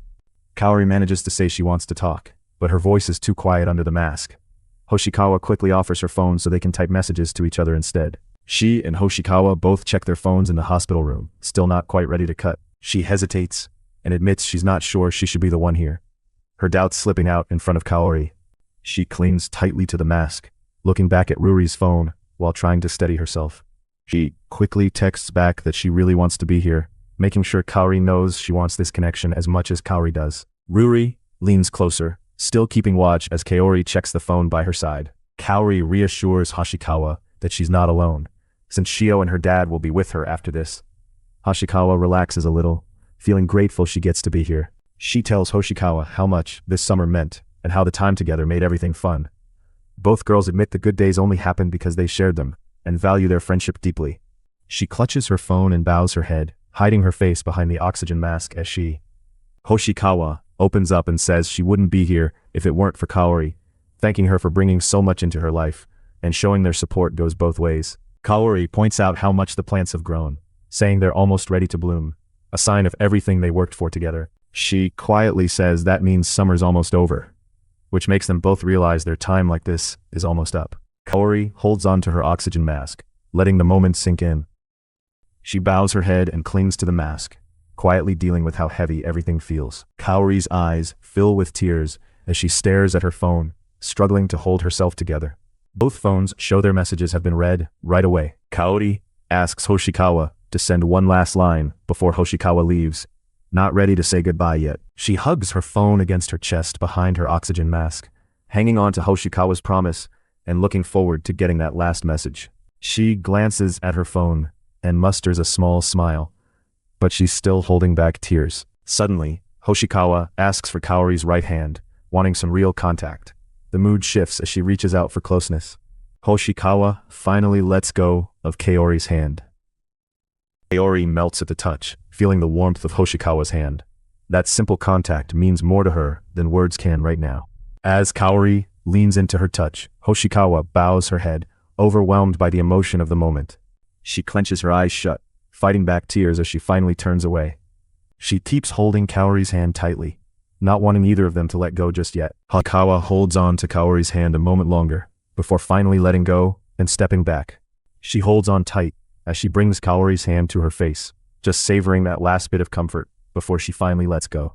Her eyes go wide in shock as she watches Hoshikawa finally pull away, the reality of goodbye. Looking down, Hoshikawa starts to say goodbye softly, her words trailing as she struggles to let go. Kaori scoots up in her bed, reaching out one last time as Hoshikawa starts to go. Hoshikawa says it's time for her to leave, but promises she'll send Kaori her novel soon. Kaori quietly agrees, even though neither one wants to part.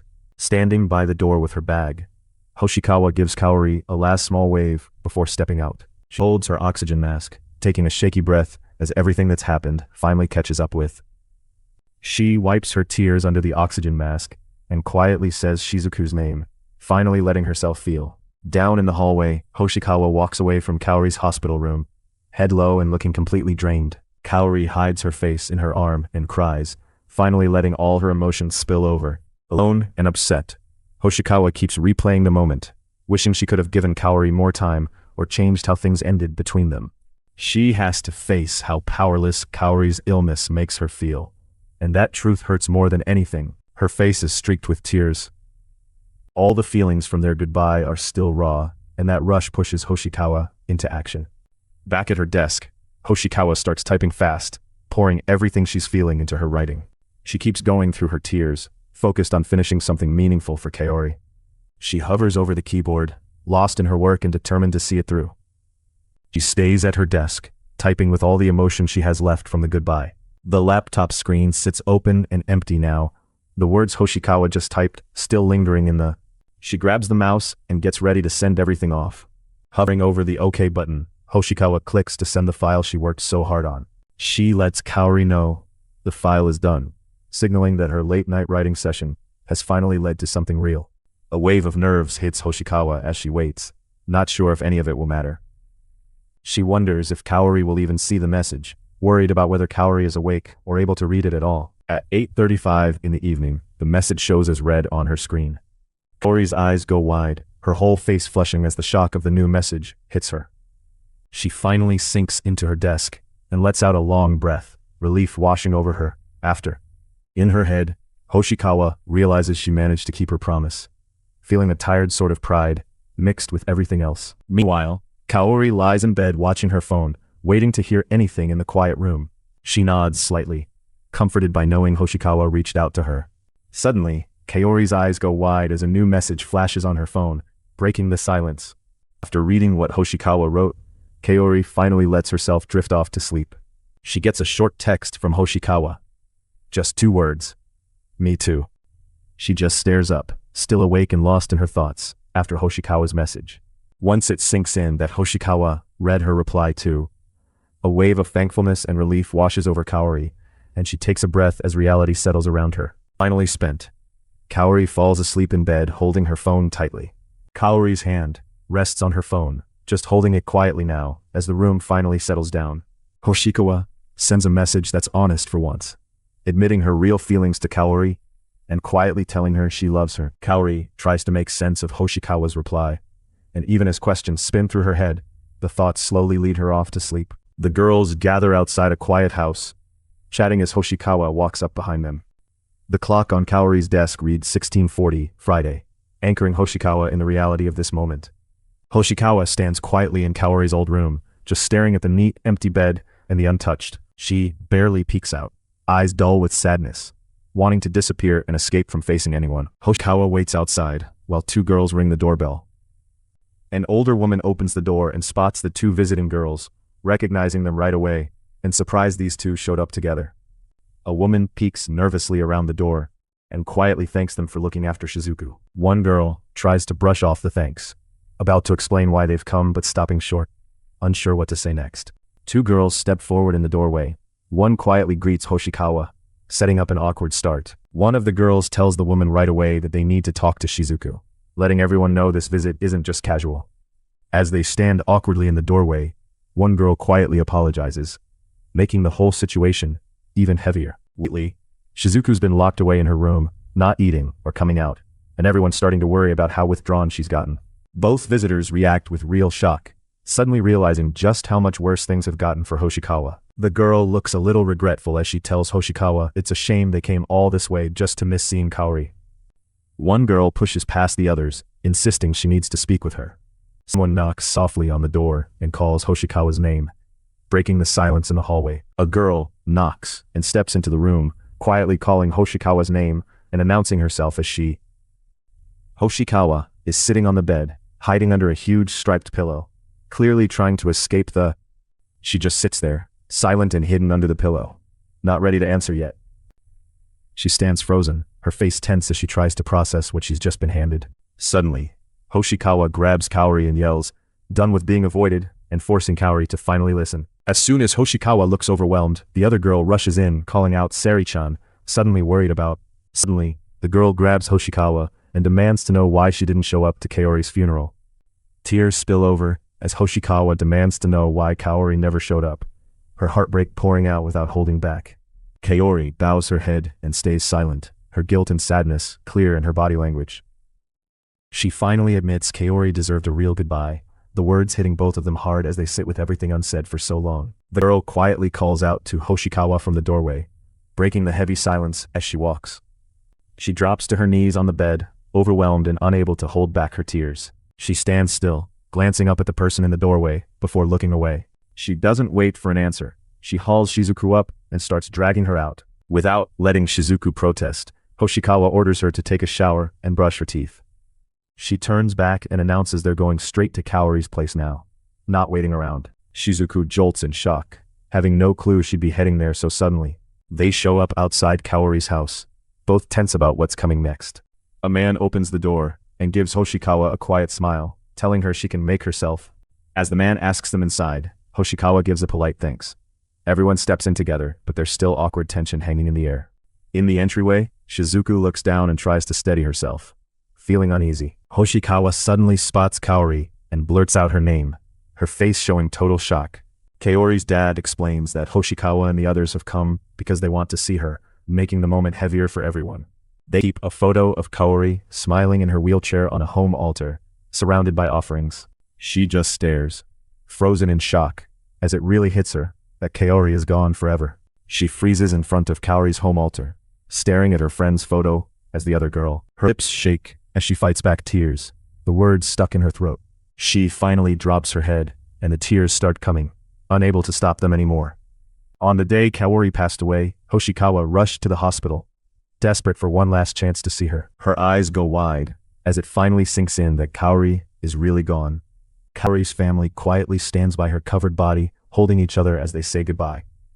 She just stands there, staring ahead and trying to process what she's just been handed. She stays stuck in place, her legs refusing to let her approach Kaori. She admits she just froze up at the hospital, unable to move any closer to Kaori after seeing her lying there. Instead of facing what happened, Hoshikawa turns and runs home, too hurt to handle any of it. Back in her room, Hoshikawa shuts herself inside, refusing to talk or leave. This is the only way she can escape the truth. She's scared that if she fully accepts Kaori is gone, even the version of Kaori in her heart will disappear too. She stares at the incense and thinks, if she takes the diary, it means Kaori's really gone. She just stands there, clutching her sleeve and looking down, not sure how to handle any of. The girl quietly calls out Shizuku-chan, making Hoshikawa freeze up and wait for what she'll say next. As Hoshikawa hides her face, the girl peeks in, wanting to say something, but struggling for words. She steps nervously into the room as the girl greets her with a quiet, Shiori-chan. The girl quietly calls out Hoshikawa's name, and Hoshikawa freezes, barely able to look up. The girl tugs gently at Hoshikawa's sleeve, king her to come over. She keeps her head down, silent and tense, not sure how to even start reacting. She just stares back, completely lost as she tries to figure out what to do now. Hoshikawa stands in Kaori's room, taking in all the stuffed animals and quiet touches that make it. The girl tells Hoshikawa she's actually in Kaori's room, and Hoshikawa blurts out a shocked question, struggling to accept she's really here. Standing up, the girl formally hands Hoshikawa a book and says it's from her sister. The whole handoff feels both official and full of emotion, almost like she's passing on a last message. She just stares down, barely able to process what she's been handed. She stares down at the diary and tied letter, finally realizing both are really meant for her. The girl explains that Kaori wrote separate letters for all her friends, but this one was meant specifically for Hoshikawa to have. She quietly explains that Kaori wanted Hoshikawa to have the diary, and giving it over makes the moment even heavier for both of them. Yuri admits she doesn't know the reason. Kaori just wanted things this way. Hearing that, Hoshikawa feels even more lost about what the letter really means. The bundle passes to Hoshikawa's hands. Yuri says she's done her part, and now Hoshikawa is left to figure out what to do with it all. She sits quietly, staring at Kaori's diary in her hands, totally unsure about what comes next. She keeps looking at the diary, stuck on the question of why Kaori chose her for this. She sits on the floor, silently holding the diary, and taking in everything Kaori left unsaid. Flipping it open, Hoshikawa sees Kaori's handwriting. Kaori started this diary in high school, and these pages cover personal things Hoshikawa never knew. As she flips through, Hoshikawa finds an entry about when they met, and a line about two people Kaori admired. It just leaves Hoshikawa more confused about Kaori's real feelings. The diary entry shows Kaori remembering the first time she saw Hoshikawa in her class, thinking about. Hoshikawa reads how Kaori was amazed their after-school run-in led to the secret ending of Shoujo Shinju, For Kaori, having both her inspirations turn out to be one person felt like a miracle. She flashes back to when Kaori read her novel for the first time, a moment both of them never forgot. Back in the classroom, Hoshikawa asks about Kaori's next novel, but Kaori says she doesn't want to write anymore.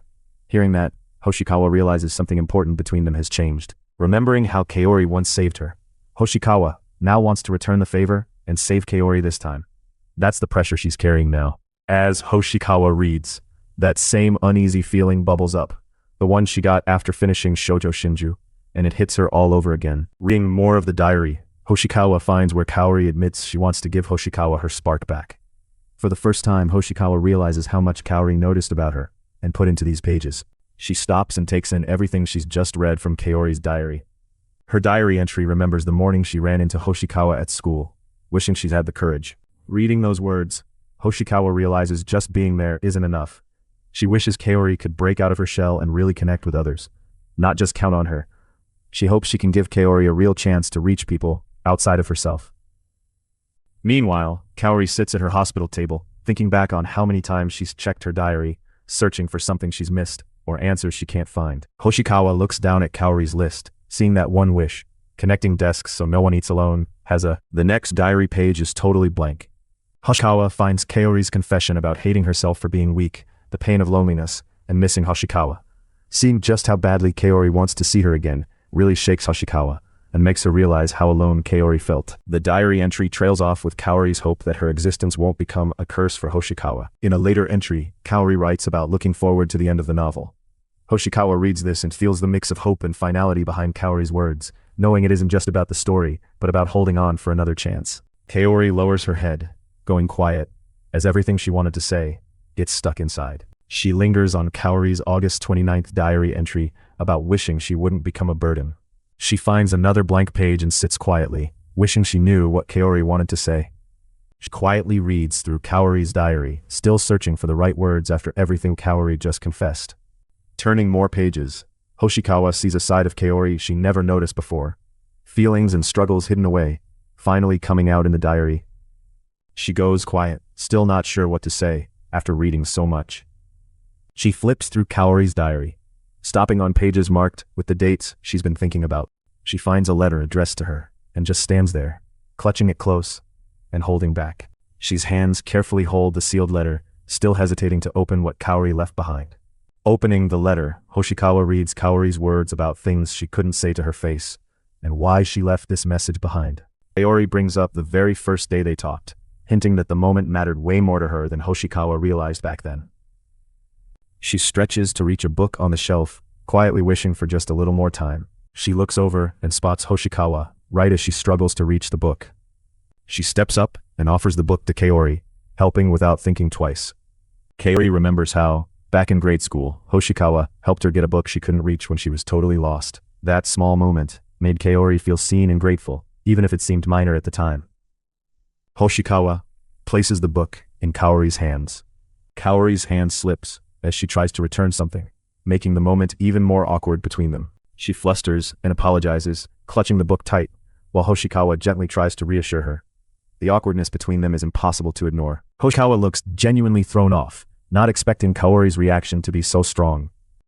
Kaori blurts out that Hoshikawa looks cuter without her glasses, catching her completely off guard. She blushes, caught off guard, but laughs it off by saying, maybe she should try contacts. Sitting there, Kaori admits to herself that this is the moment she started looking up to Hoshikawa. That compliment meant so much that Kaori switched to contacts, even though she's sure Hoshikawa doesn't remember her from back then. Kaori flashes back to grade school, where she saw Hoshikawa as the kind of brave person she wanted to be herself.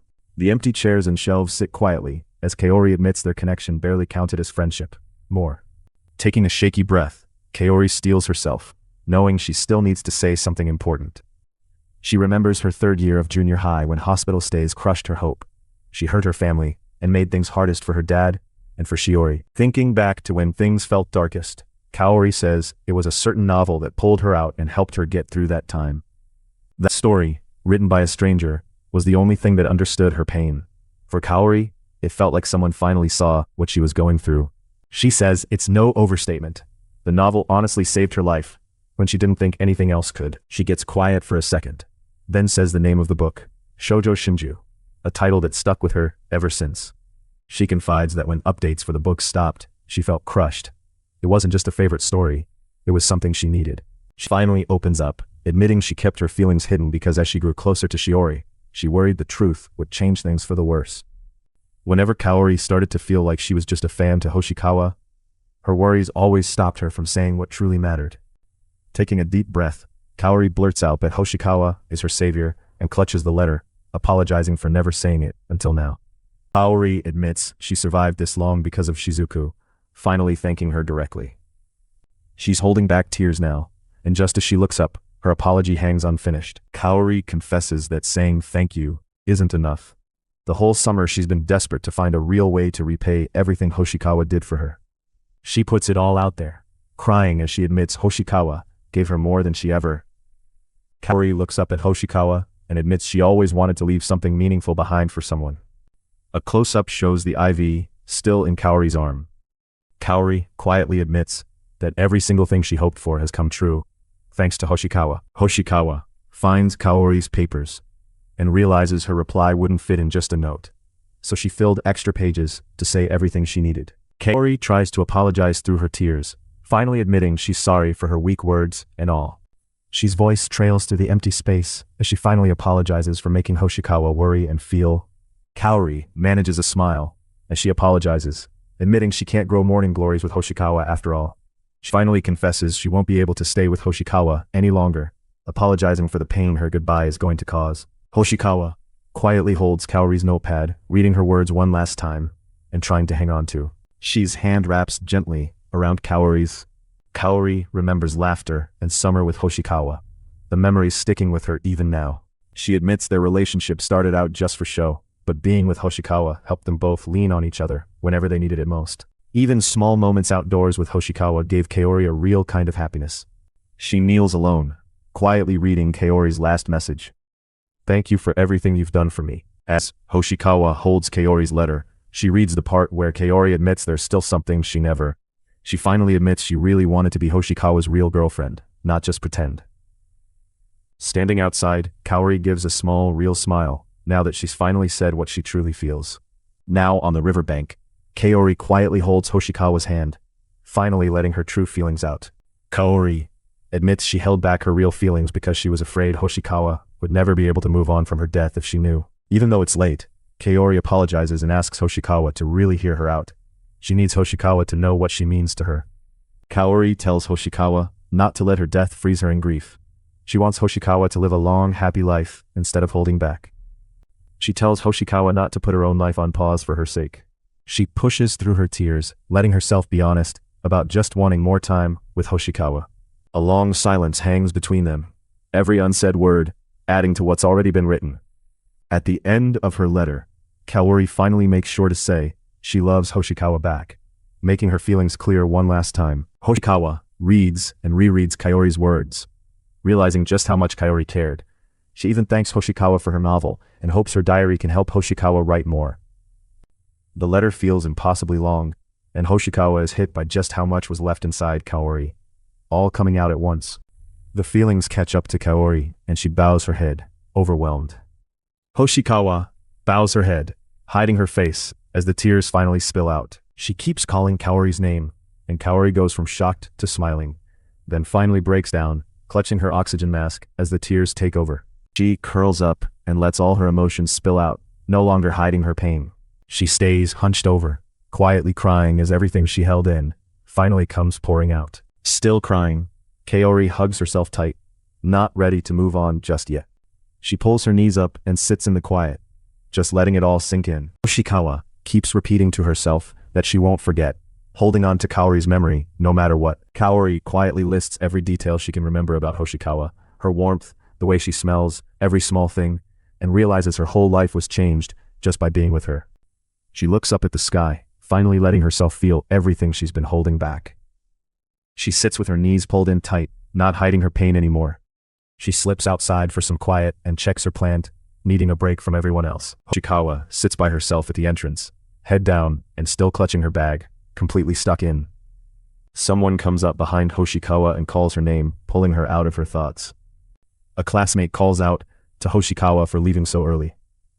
She gives a small smile, says she's leaving, and heads for the door without waiting. Kaori stands on the empty bridge, letting herself feel the weight of everything that's happened. School's just let out, everyone heads outside together. Hoshikawa hangs back, lost in her own world. Back inside, kids are laughing and talking in the hallway as Hoshikawa walks in, looking tense. She hesitates at the door, glancing back as her own doubts catch up with her. She pauses at the door, realizing she can't keep hiding from how things really are, and decides she has to face it, head on. She steps into the classroom, barely noticed as everyone else sticks to their own morning routines. Kaori stands still, fighting back more tears as she tries to pull herself together. She walks into the classroom and tries not to let anyone see how upset she really is. Two classmates glance Kaori's way, quietly watching as she walks in, looking drained. Her hands clench tight around her bag, bracing herself before she moves. One classmate tries to break the silence with a hesitant "well," but Hoshikawa struggles to find any. Hoshikawa manages a shaky "good morning" and tells herself she wants to become the Shizuku Kaori looked. The page fades out to quiet, just scattered light and empty space where Kaori's memory lingers. Hoshikawa decides that she's going to show the world that Kaori's life mattered. Keeping Kaori's memories alive becomes her new promise. Her empty room lingers in silence, showing how much her absence changes everything. Hoshikawa hangs on to the hope that their time together brought happiness, not just pain. A notepad tied up with a ribbon sits untouched, left behind as a small reminder of Kaori. That same notepad waits quietly, holding the memories of the summer the girl spent. Please support the official release.